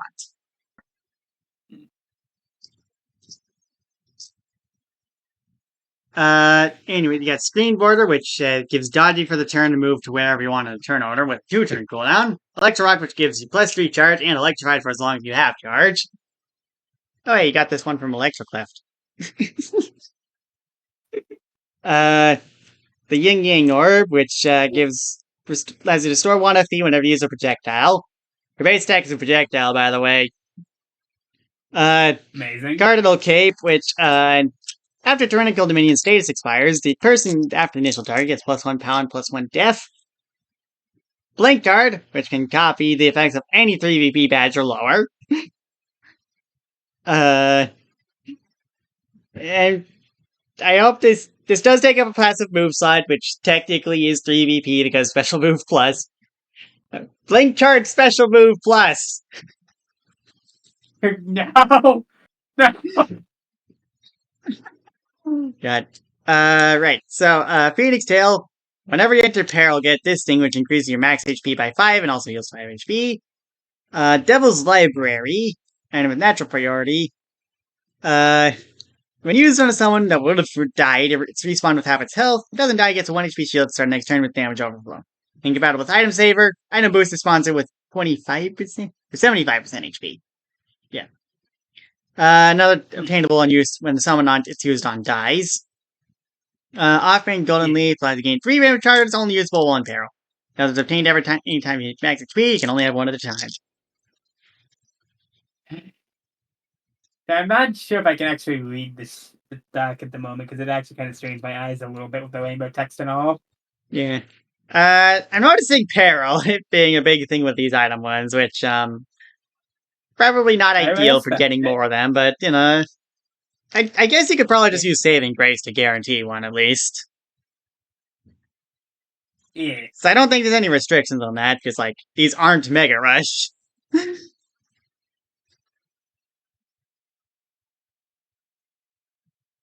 Regardless, yeah. And so the actual moves, get the Rainbow Bag, which deals 1 damage twice, but on the 5th user, you can inflict a hue status of any color as long as it isn't duper, which lasts for 3 turns. Funny. Honorless Offering gives someone a 5 HP shield and at the start of every turn, and when it's given, the shield has the effects of Coined Heart, so every time it gets hit, the person that's behind presumably gets 30 coins. Tyrannical Dominion gives a single target of choice +2 power and +2 def for 1 turn. Buff booster status plus funny moments. It's very expensive to build up, but it has its moments. Yeah, I can confirm. Nature Bro took like 11 damage from a shield bash yesterday. It was all leading up to this. Birthright. Plus, random listens for nature, bro.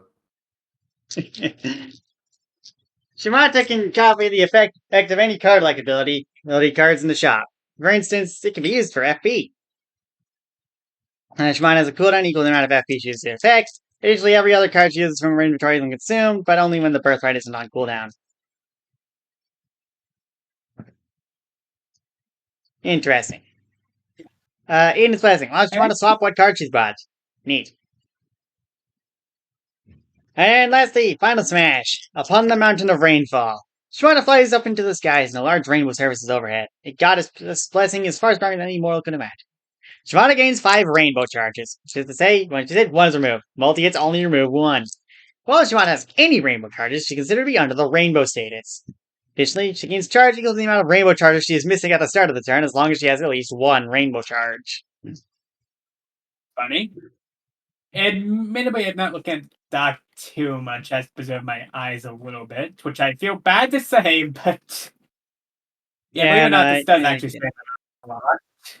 Yeah, bright red background with colored text is a bit I get it. That aside, character seems funny. You got some I'm sure there's some really funny things you could do. Like Blink Guard alone gives you so much options. Like most characters would love to trade a move slot for a 3 BP badge of their choice, you know? You could use it for special move plus. Oh yeah, a joke. Yeah. What if I just place all of them get 4 VP? Which one? Also, oh yeah, Ying Yang Barb. Yeah, this one is kind of funny. Just get rid of all my special moves and get 12 BP. So true. Yeah, isn't that just tainted Cylindrel? Wait, that's a real thing. I'm joking. I'm sorry. Okay, technically it is a thing. Okay, it was a thing for like 2 minutes and then it got rejected. The rejection note is so the funniest thing on that sheet. Yeah, the tainted Cylindrel, for those of you who are unaware, was basically a character who started with no special moves, but had 9 DP and Cylindrel's move badges. Because Cylindrel's a meta progressor and all that, but we realized there was no real good way to balance that, so and also it kind of became the Division 2 if you really thought about it hard enough, so yeah. Alright, I found the note. Let me just paste it in here real quick.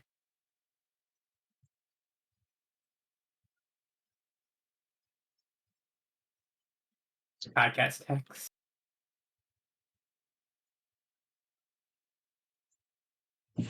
I have hit the message limit by 27 characters. Hold on, I have to separate this into 2. Yeah.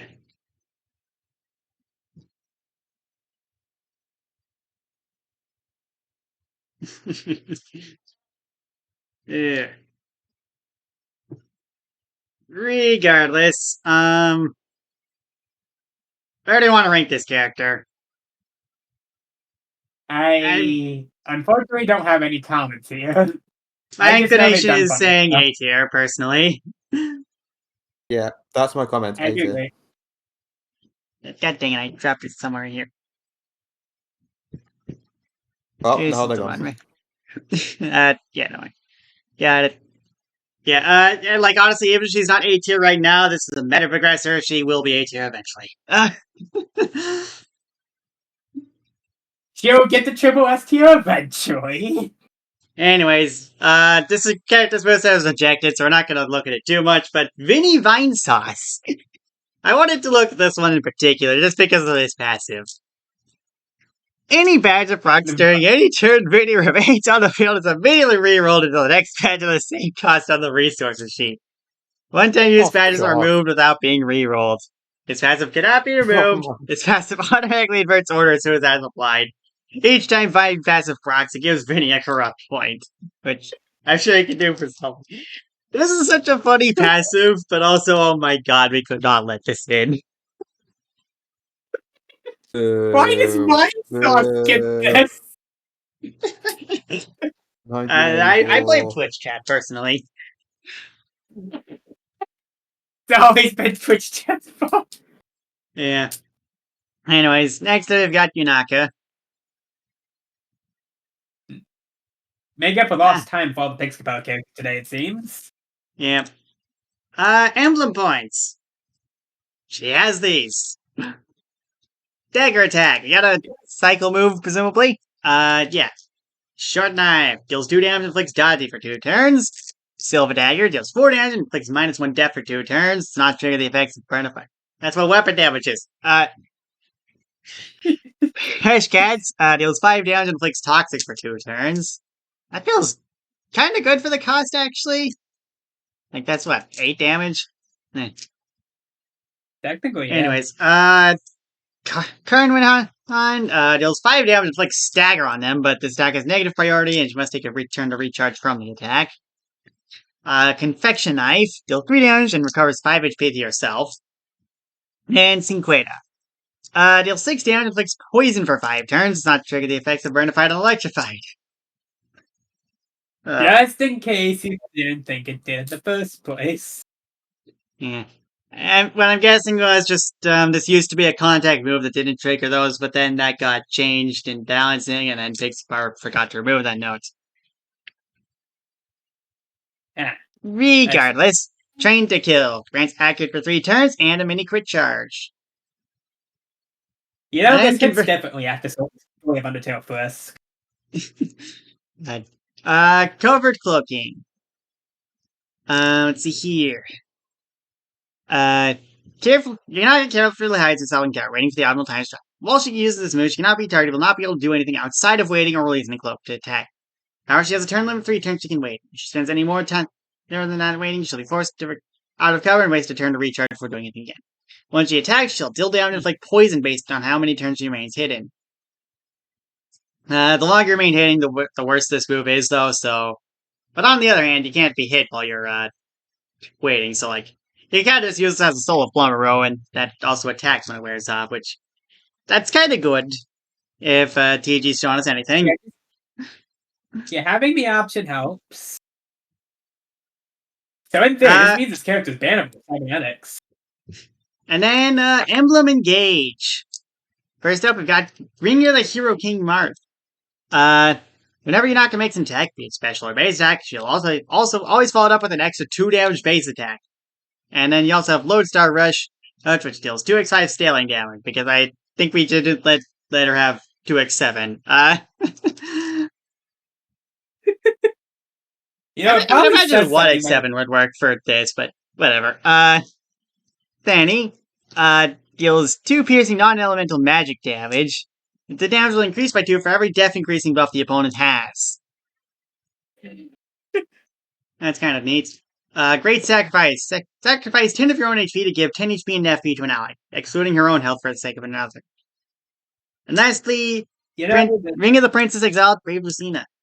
Yunaka's not compelled to join in on attacks and jump in the way to protect her eyes. Granting her chase for inducing the damage taken by the ally she follows by 1. Funny. All for 1. Every player controlled ally gains chaser following her for 2 turns. Team attack. Reverse Hotel Mario. Right, this is just energetic encouragement, isn't it? It is. You can probably combo with Hotel Mario. Yeah.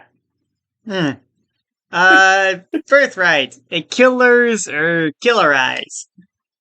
Stasis is a negatively effective move's priority. Will have the turn counts reduced by 1, and states that affect her ability to evade attacks and bypass evasion will have the turn counts increased by 2. And Neat. of course, Final Smash. You can engage with all of her Emblem ones, getting all their passives and special moves used at her own discretion. Look what you made me do. Yeah. Despite some weird things in dagger attack and whatnot, feels like another pretty solid A tier. Particularly looking at Ring of the Hero King, this one looks pretty strong, honestly. Yeah, they got a good setup going for a character that relies on the Emblem Gauge, since their moves tend to be pretty simple on other kits. But this character has a fair bit of finesse in the actual kit to go alongside it. Yeah. Particularly Right. Covert Cloak, and that one's very good. I mean, it is just so fun, though. Yeah. It's definitely one of the... that was one of the best Soul Stones. We introduced it, like, right away. Yeah. I don't Anyways, think- next up we've got Tokyo Suma, also from Big Sapphire, but this time not from Fire Emblem. I might. Oh wait, hold on. Yeah, Oh, got I an see. here. Hold on, I accidentally gave Divine Sauce AT. I should probably fix that. He broke it through! Hey, Vsauce. Michael here. What if you were defenseless?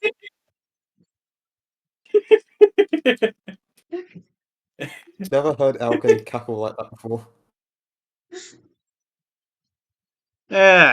Anyways, right, so Toki, let's see here. We got apparently multiple modes. Mode 1. Okay, mode 1 is 1 POW, 1 defense, and permanent armored 8. That armored 8 doesn't really do you much good. I feel like something procs that, especially that 1 defense, you got bigger problems on your hand, but regardless. You never know, okay? You could be facing down triple curves. Like I said, bigger problems. Anyways, Tactical Gun Judgment deals 5 accurate projectile damage.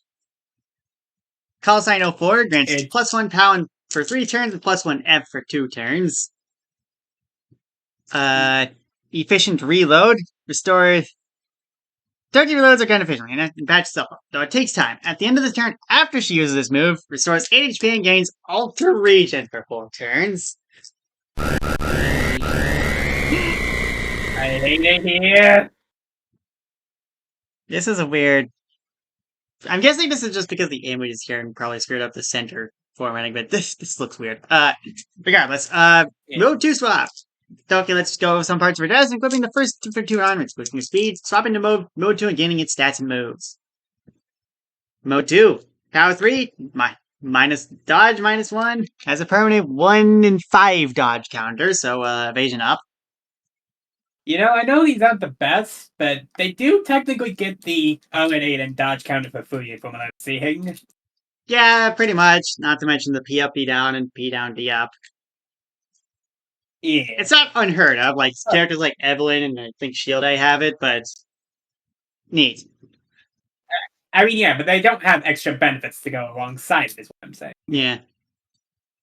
I'm guessing it kind of just makes up for the fact that you also have the one special move that just swaps between them. So you kind of only have 3 special moves for the most part. Regardless, though. Quick Judgment. Yeah. Deals 4 priority projectile damage. Evasive Call 04. Can counter and dodge area for 2 turns. Dodge area is a funny status. I feel like it's somewhat counterintuitive with, like, counter, because, like, if you're dodging attacks, you can't really counter it, but also counter's just good, so, yeah. Yeah. Anyways, quick reload. Gain 3 FP and HP and gain Alter Regen for 5 turns. Regen! And lastly, Mode 1 swap brings it back to Mode 1. Birthright. Firing instrument. Eridu, Toku's able to go all out, more powerful. Go more powerfully. Granting her +1 pound, +2 efficiency while wearing the Abiesha exoskeleton. Speaking of which, System Abiesha. Toki lets out a call setting in the Abiesha exoskeleton, entering it to gain a passive boost to her stats and some extra moves for a time. For the transformation, she gains accurate and dodgy and stats will be described later. With FS meter, they're replaced with +2 evasion and armored 7, respectively, and mechanized reload become a move that's used for 8 FP to have its turn left text lasts for a turn rather than passive. So then there's this form. Permanent +2 power, +2 defense, armored 5, accurate, and dodgy. All of this on a final smash. Okay, Yeah. it is a final smash, but Yeah, I've seen final smashes with less benefits than this. I believe this is timed. I'm not sure how long this lasts, but I'm sure they'll explain. I don't Tactical see a judgment timer. / quick. Well, it says for a time, so I assume there is a time limit on it. I would assume. Right. Tactical judgment / quick judgment. If deals 5 active piercing projectile damage, or deals 4 piercing projectile damage, or priority piercing projectile damage. Call sign 04 / evasive call 04. Grants +1 power for 3 turns and +1 F for 2 turns, or counter dodge for 2 turns. Both versions also grant fast for 1 turn. Mechanized reload is a passive now that naturally grants your super alter regen, and you get 1 FP back for every 2 points of damage you take. And lastly, Eye for an Eye. Koki charges up a powerful laser to burst at the enemy, dealing 2x2 damage on the first turn roll before blasting the enemy with 10 piercing projectile down, inflicting them with broken efficiency down 1 for 2 turns on the second turn. Yeah,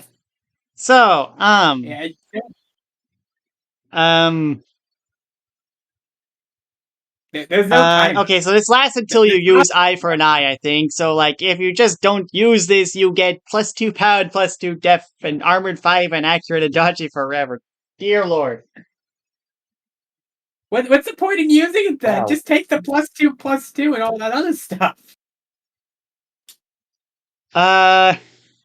I don't know. I mean, obviously this move is strong and probably meant as a finisher and whatnot, but, how did this get through? How did we let this? No idea.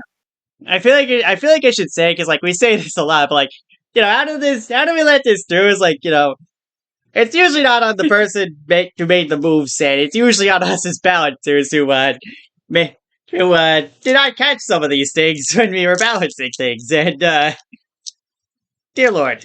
Sometimes we get stuff like this. This character becomes probably the most powerful stat line in the entire simulation. One fell swoop. Alright then, wrong channel. I'm looking for the patch notes. And while you do that, I need to be able to... Yeah, so,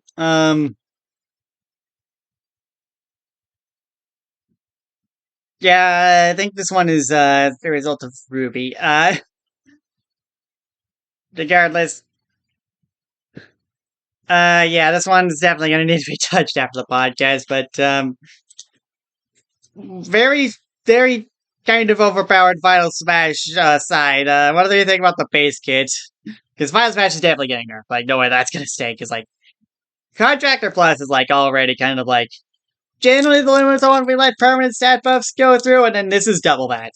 And also a bunch of other stuff, and I don't think she's gonna get away with that forever. It's like, without the Final Smash in mind, what do we think? What are we thinking here? I think A tier. That feels about right to me, particularly for the passive stuff. Yeah, and that's the moves aren't Final Smash for the moves aren't that's the too problem with, amazing, but like big, you strong can do make some you funny beat stuff with the afterwards. passives, I think. Yeah, I do feel like they have its niches. As I mentioned, Found 8, Triple Curse. I know that's like a very specific niche, but bear in mind that there's not much characters. The thing with the Final Smash, it's the same problem as Coca-Cola. Like, you're not going to use the big, strong move to become weaker afterwards. You're using it as a finisher. Yeah. Yeah, that's the thing with moves like those. You only use that if you know it's gonna kill the opponent, because like you don't want to get the weakness afterwards. Yeah, you're using it as a finisher. Like, there's a reason I made Coca-Cola's Final Smash do a ton of damage. Yep. Next up, we have Reagan. Alright, this character. So Reagan has 0 POW and +2 efficiency. You also can't equip Power and Mega Attack. Why is this style of document as popular as it is? It just, for some reason, this one's not straining my eyes as much, but the red is a bit darker in this case, and the font's a little bigger. Yeah, it's not hurting my eyes as much, but I am. Yeah, the red's darker. It's fine. After the past few episodes, I start to get worried when I see this. Anyways, so Salt Splash removes for 1 FP removes all negative status from a target. I don't know why this is 1 FP. Shouldn't this be 2? And then Violent Salt Splash for 2 FP removes 1 status of choice from 2 people. It's not have to be the same status between the 2 people. Wasn't there an argument about this? Yeah, and this is the result of it. This used to be 1 status from all party members, but that was dumb. I see. Sorcery Crash.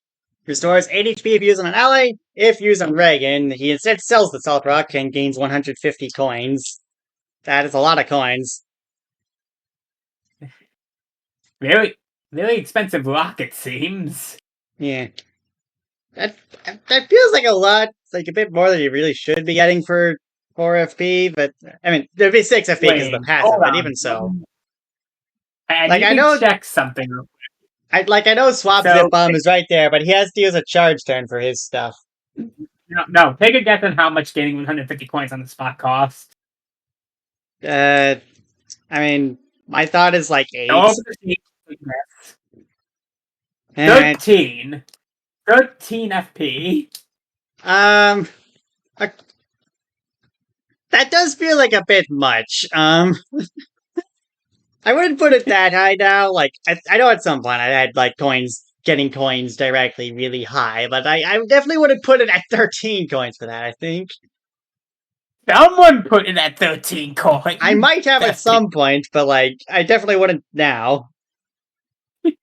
I definitely didn't put it on the FP cost sheet, though. Like, I never put stuff on the FP cost sheet. But yeah, this is underpriced by like 7 FP. Yeah. Like, I wouldn't say it's that underpriced now, but like, still.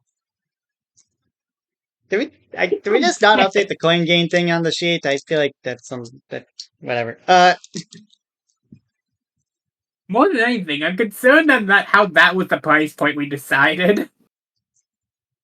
I mean, okay, the main thing with coins that I was worried about, at least at the time, was that, coins, you can build them up and get some really, really good stuff when you have a lot of them, and especially getting a lot of coins at once, which is why I was worried about that.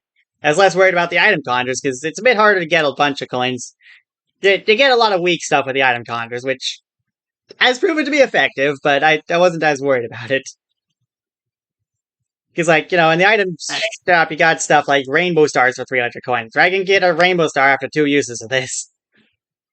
Yeah, but, like, if we're going off of the actual cost, 26 FP. Okay, again, don't call that the actual cost. We wouldn't put it at that now. But, like, the cost of this move is 4 FP or 6 FP without the efficiency buff that Reagan gets. Which would still be 12 FP to get the Rainbow Star. I mean, it's a lot more reasonable with that in mind, but still.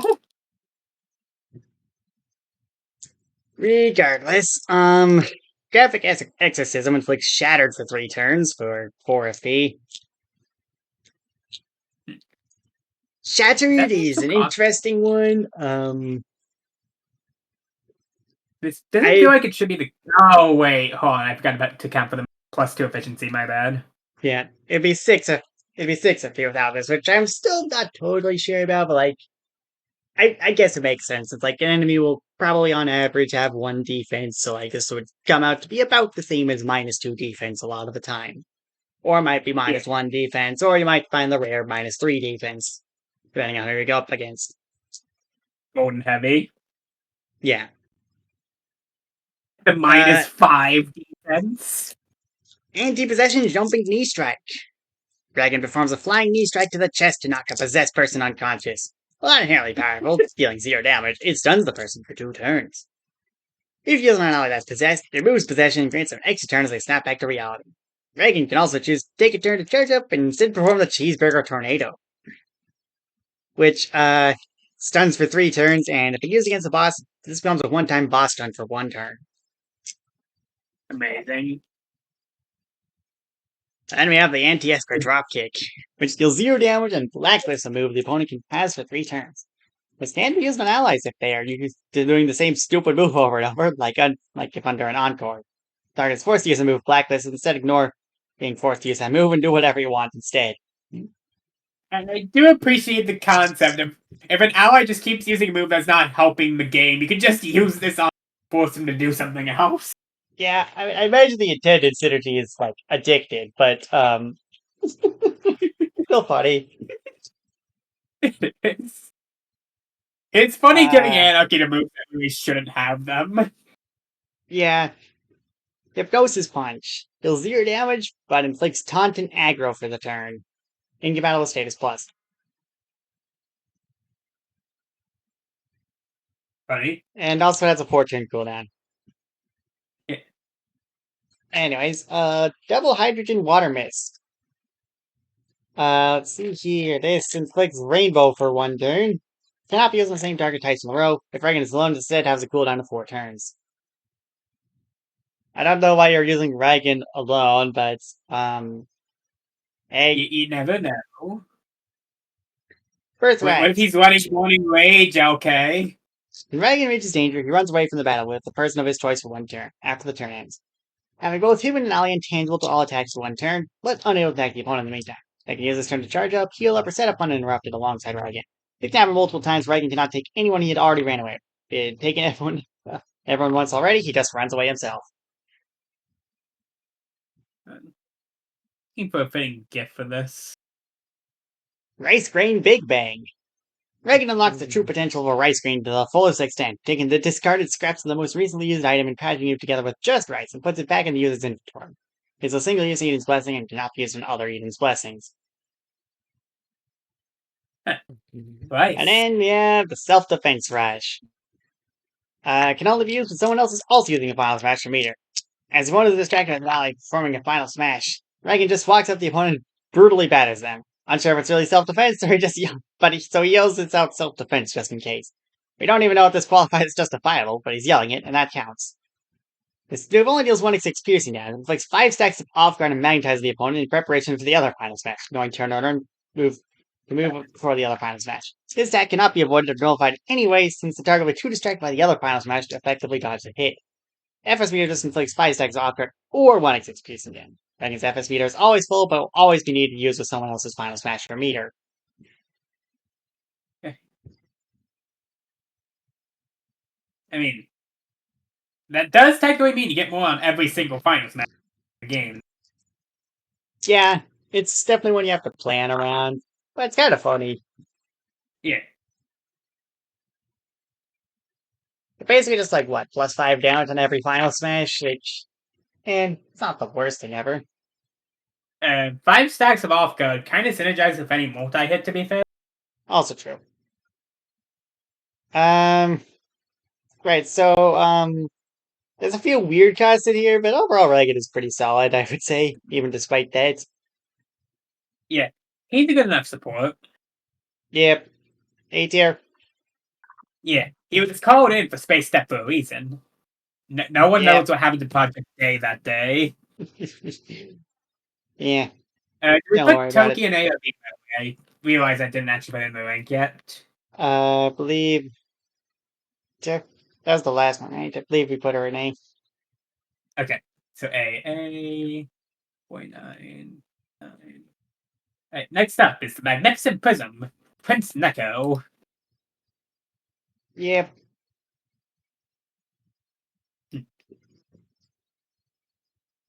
Magnificent Prism, Prince Nekomaji. Let's see here. So, yeah, got...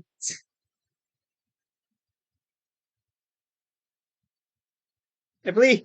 you got the Neko Chain's moveset, which deals 5 damage, 3 piercing accurate damage, or 7 HP and heals 1 negative status when used, but can only be used... This one is free, but can only be used once. Yeah, I will mention this does feel like reverse wishy-washy in some regards. Where you start on the very bad moveset, but you get the good moveset later on into the match. Yep. When you reach half health, Neko-chan immediately uses her following turn to start a transformation. During a transformation sequence during next turn, being untargetable, cannot move during the sequence.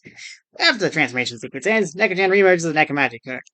And the Spirit Guardians Riku, Fumiko, and Fusako appear. They're all 5/1/0 summons, and only one move they can simultaneously dogpile enemies. Riku and Fusako both use weapon attacks, and Fumiko uses projectile attacks. Some badges won't work on these guys. When defeated, they'll turn after 5 turns. Summons cannot be copied or cloned. Transformation sequence cannot be ended prematurely aside from ripped by ready up. Any attempts to remove it will only extend it by a turn. The transformation sequence also happened. Neko-chan spends 3 turns on the field without being hit. So you can't just I think you can't indefinitely delay the transformation. hypothetically you could if you just keep slapping them.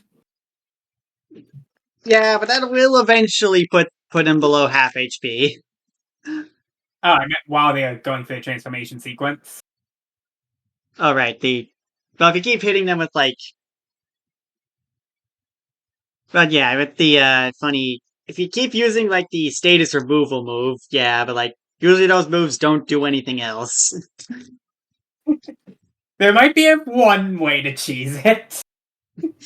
And like even if you do, good luck keeping the FB going, just for them to turn into the whatever. Alright, so next, as for the actual upgraded moves, you have Prism Pike for 6 set 6 accurate damage, or charge up to deal 8 piercing priority damage. Soul Cannon, which I believe is the same on Necromancer, removes one of your summons and deals 3 plus X damage equal to the summon, where X is the current HP of the selected summon. Anyways, just to check this next one, yep, the translation does indeed check out. Cat Transformation Laser inflicts Neko for 3 turns. Alternatively, charge up for a turn to completely transform the opponent into a cat for the same amount of time, disabling their badge and special moves of duration. The move goes on a 3-turn cooldown after the transformation ends in accordance to relevant clauses. The upgraded version is very, very powerful, actually. Actually, wait, no, that basically just prevents the opponent from playing the game for 3 turns. Yeah, that's like, what? Okay, I guess that's just silence for 3 turns, but still. Silence for 3 turns is very mean. Maybe a little bit. It's not even just silent. Oh, wait, hold on. I thought that said disabled badges. Yeah, that's what I thought too at first, but no, I think it's just badge and special moves, which, is a little more reasonable, but also, you still don't want to have silence. And it's Cleansing Light. Removes all negative status from self and all allies, healing 1 HP for heal status. So, yeah. You got the, Soul of the Dream World on the standby. Just slightly nerfed. Cleansing Light, each of the, little Spirit Guardians also has, 2 special moves. Request Triple Flare Spin, which is, 1 damage to, 3 opponents. Does not work when it's timed. And, okay, why is this one? Actually, no, it's 1x3 to 3 foes. Never mind. And Heavy Flame Strike, which deals 6 damage and inflicts 2 turns of burn. Air Chaser inflicts Chaser on Fumiko for a turn, causing Fumiko to deal 3 piercing projectile damage to any opponent and ally attacks during the duration of said turn. Vigilance. I think we made this. I think this eventually became Sentry, but inflicts Avenger on a Fumiko for a turn, dealing 3 piercing projectile damage to any opponent who deals damage to Nekomachi this turn. Lastly, we have Fusako, who, with Prism Orb, inflicts 3 stacks of build-up, and to him and each of his allies. Cost multiplies for each ally affected by this move. Prison inflicts Immobilize and Leap for 2 turns each on an opponent. And yeah. I just realized... This one feels a little pricey, but... Pick up moves on Nekomaji themselves just to equip these? The following moves are you'll use up move slots, but are all available. Oh, huh. That's a bit weird. Given the fact that you can take these out, that is kind of concerning, actually. Yeah. I mean, I guess if you have extra move slots, it's better to have them than to not have them, but... Yeah. Yeah. Huh. We should probably do something about that. Yeah. Maybe, like, each of them gets one if you use, like, a move slot. Yeah, that's what I would say. Yeah. Stuff to talk about later. Birthright. Vigil of the Magnificent Prison Prince. Nekomaji-kun protects the ally with the least HP. Any attacks To target the protected ally, we'll hit Magikun instead. Eden's Blessing. Letting Riku, Fumiko, and Fusako eat this cookie allows them to eat new simultaneously with each other for the next turn. Sharing between Nekomagikun and an ally causes both allies to deal 2 HP and be inflicted with besties for 2 turns. Neat. Final Smash. Ultimate Prism Finale. Charge up for 2 turns to deal 3 damage to an opponent, or 10 damage to 3 opponents. Yeah. Quite good. Yeah. Wait, 2 turns of charge, though. Yeah. But also 30 might damage. While fair, why 2 turns? Like, 1 turn would make sense. Yeah. By the way, I do appreciate how the pick format now basically means they become powerful in a partner fight. Hey, then one more note before going to the tiering. You were asking for a way to actually infinitely stall the transformation. If we could take a look at podcast text real quick, because we might have a solution.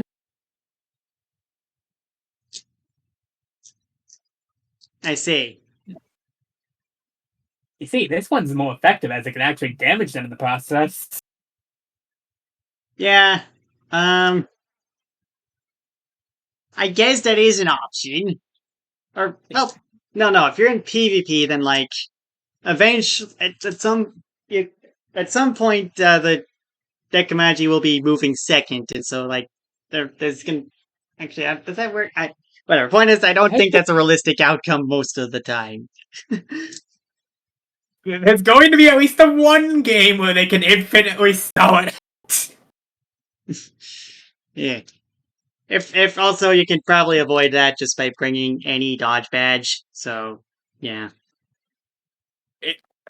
There'll be the scenario where it happens one day. You never know. They might go.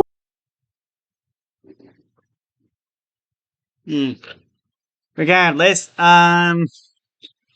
So the obviously the transform moveset is pretty good, like it's supposed to be. The problem is, I think the main benefit of getting the transformation is going to be that the respawning summons. Like, sure, only one of them can attack at once, but also you get 3 of them, so like chances are at least one of them is going to be active, and even if not, they come back after a while, anyways.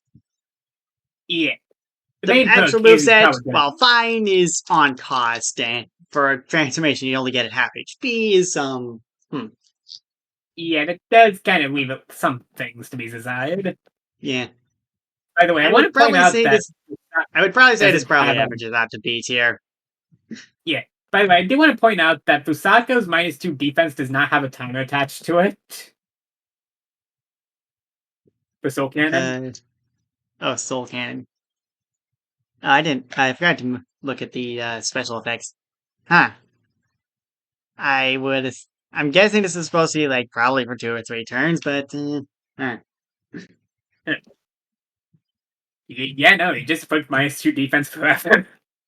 I'm gonna say B tier. I feel like getting respawning someone is good, but also I feel like the transformation sequence is still a bit exploitable at times. Yeah, I could probably use you're probably not getting infinite out of it, but losing the turn and also just the fact that you need to be at half HP to get it, can cause problems. Yeah. It's a decent character. I like the concept. Yeah. Dude, could do some bugs, but I like the magical transformation stuff. You know, I have a character about it myself, so yeah. When are we getting to her anyways? One of my favorite moves coming up. Alright, next up, and probably last up for today, we got Glitch Jeep. This one has some history to it. It's on the minus. Okay, I'll let you explain. Yeah, so back during the minus Goomba fight, Willow used Shadow Command on a Deep Cheap to bring it to your guys' team, which lasted for a surprisingly long amount of time. Like, had 10 HP, which is a lot, and so like that's how, and you guys kept healing it, so it just kept not dying. And until it did, and then everyone was sad. But yeah, they brought it out of the. David We managed lost to the get out of the fight, man. minus world with Yeah, that we one, did. and yeah, Yeah, as it turns out, you're not meant to take things out of the minus world. yeah. For the record, it was a normal cheap in there. Nothing glitchy about it. But then they did all this to this, and yeah, I take no responsibility. I'm sure there's a reason out there somewhere. Anywho, so first up we have the Bugged Bolt, which deals 2 piercing electric damage and inflicts glitched for 3 turns. If the opponent is already glitched, it explodes, dealing 3 damage to target with the status and applying all the negative statuses they had to the rest of their team with their current durations. If you can get a lot of statuses on someone before blowing up the glitch, your opponents will be in a world of hurt. If you're preparing it's big mistake of other glitch users, the effects will be triggered based on. Should this trigger on one of their applications, the blow up will use both double application effects. For example, glitch chief and big mistakes glitched together, we'll see the person this affects taking the status damage, followed by all the negative statuses being copied to everyone else on their side. Hold on, It's funny, hold on, I have a glitch here, so let me pull this up real quick.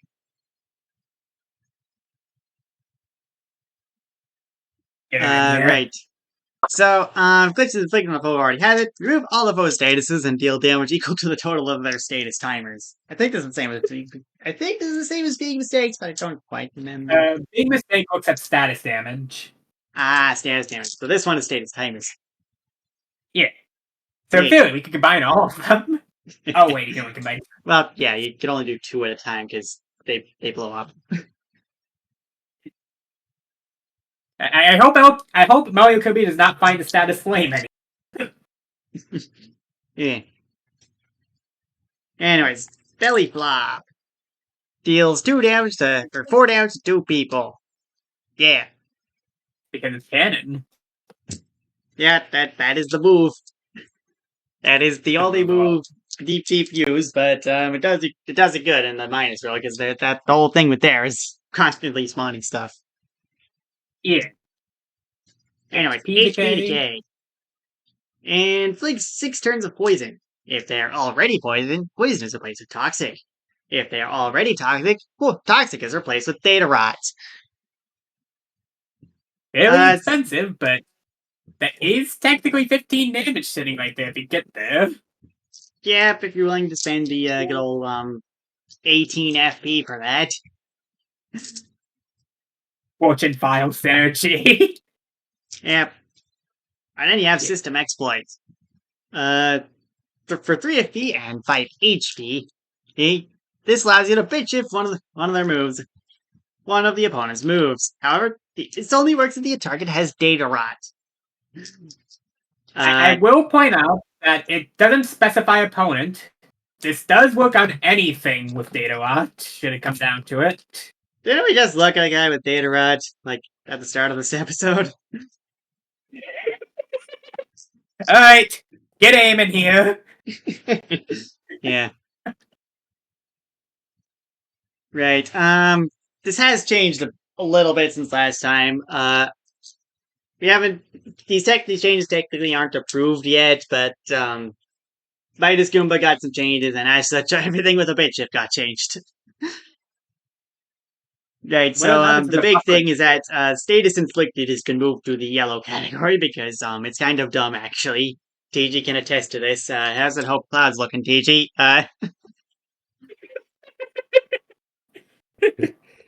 Shield HP specifically for me. You're gonna have to get back to Pyro Party eventually, TG. You can do shield HP now. You made that specifically for Papyrus. Yes. On the note, shield hits is also a yellow thing, so it's I accounted for hit shields. Don't worry. You can totally bump up a hit shield by a lot if you really want to now. Yep. Hell yeah! I might do something devious. Yeah. Oh, you can also affect coins and summon stats with the green bit shift now, which, yeah. I don't know how much value you're getting out of those. Okay, it's nice. I think summon stats is a big win for characters that can use it, honestly. Yeah, summon stats. It's pretty funny. Given that it says summons, this in theory hits every single summon on a cycle summon move, which there's quite a few of. Yep. Yeah. Like- And I think the big thing, obviously, with summon stats would be to increase power of a summon that you can do with spare things. I would like to bring up, for Glitch Chief in particular, I think status effect would be pretty big because you can increase damage dealt by statuses or HP restored, or yeah.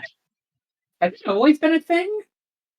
Yeah, this one's always been a thing. It just kind of got overshadowed by status inflicted. I hate that. Yeah. Yeah. I mean, status inflicted is fun, but you can do a lot of things actually. Yeah. Of course, you need to get data on Glitch Chief first to affect their move, but Yeah. you will get Or it just, eventually. or just put it on another person who happens to have data rot.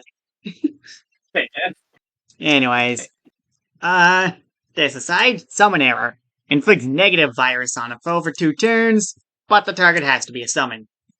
I assume just to bring more people onto Glitch Chief's side, like a la the way you did it in the original fight.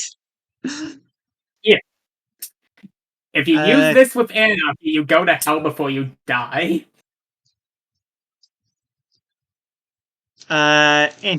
Anyways, Fish School.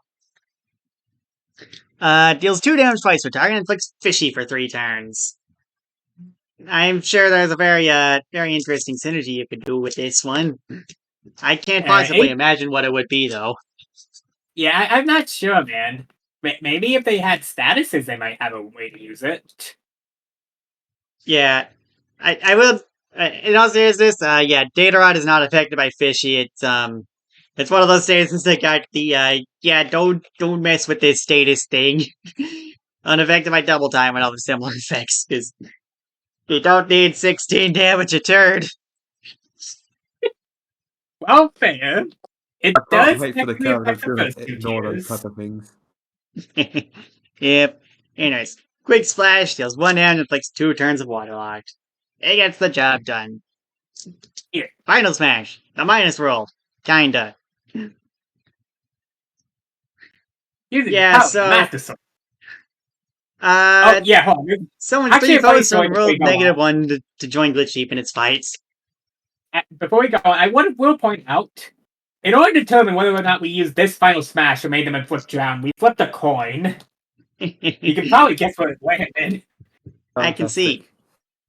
So yeah, you got the Deep Chief, which doesn't. I will note all these summons are nerfed compared to how they were in the minus world, because like they were very strong in the minus world, because you had 8 people there.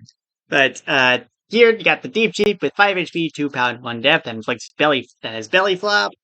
Creep Chief, which has 4 HP, 4 pound, 0 depth, and has Aqua Jet for 6 damage, which I feel like this could be less, honestly, considering this thing has 4 pound, but I digress. Yeah, that's fair. And Blooper, which has Ink Spray, which deals 2 damage and inflicts ink for 2 turns. With FS Meter, rather than lowering the stats of 3 summons, Glitch Chief can summon 1 enemy at a time without lowering the stats. Neat. Yeah. Birthright. This Birthright lets Glitch Chief boost further on those with data rod when using security exploit, letting them either bit shift a green value by 2, or granting access to bonify one of the yellow bit shifts by 1. If either Birthright boosted bit shift was used, data rod turn decreased by 2 as the simulations know you're onto something.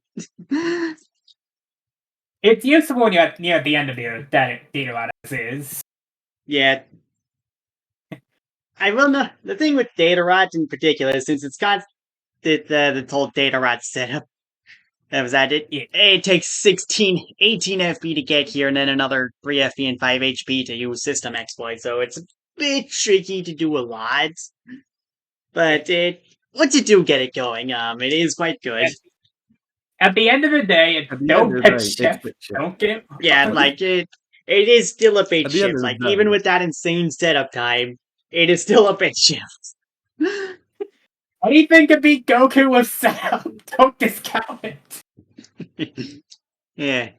Anyways, lastly, Whale. Inflicts data rot for 3 turns. On yourself, nothing else to it. Literally just self data rot. seems bad, but you know how to make use of it. You might be walking away so much more. You could probably guess the synergy. Yeah. It's a mystery. Yeah, okay, so Glitch Deep is, it's an interesting one. It's got some pretty neat things. Obviously, the main obvious synergy is, Bug Bolt into System Exploit eventually. Or, not Bug Bolt, it was HP Decay into System Exploit eventually. Well, it's obvious what you probably mainly want to use this character for. It is still fully functional bit shift. Yeah, no. And that's a good thing because honestly, okay, this character was never going to be bad with a bait shift like that. Yeah. But also, the sheer amount of time you need to get to set up to get that going compared to minus Goomba, you can kind of just copy a move, boom, it's going. Definitely is noticeable. Maybe a little bit. Yeah. As you've seen, even at the first character in the episode, there is indeed ways around it if you know it. Yeah. There are characters that inflict data rot. Usually not for very long, but they do exist. They are there. As well as characters that can just give themselves data rot for whatever reason. Yep. Okay. On one hand, Bit Shift on one hand is very good, and that. In most cases, that alone would probably be an S tier on the character. But I feel like with the sheer amount of setup time on this one, I'm not sure if I would give the same treatment here. I mean, sure, I would still say A tier. This is a very easy A tier. The character's moves are all pretty good. I just don't know if I would put it in S with how much you need to do to get System Exploit going. I would. I'll let TG state his case, because I clearly would have bias in this one. Sure, it takes a while. Still, a lot of options, and a lot of good ones, like you said. I don't see why not. Yeah.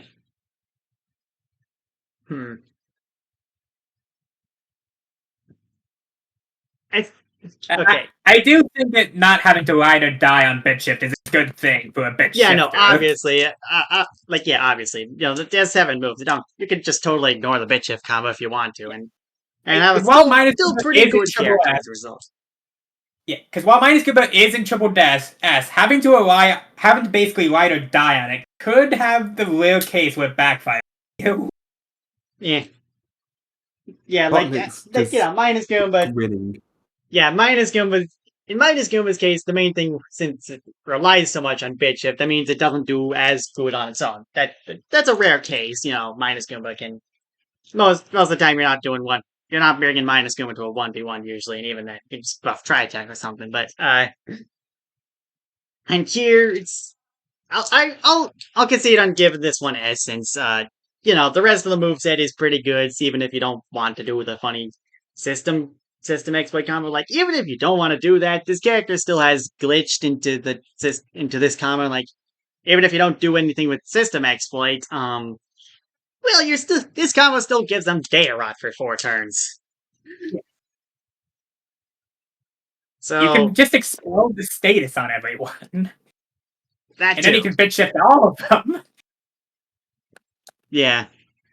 It's a close one, but yeah, I would say S tier here. Yippee! If people can get into that stroke.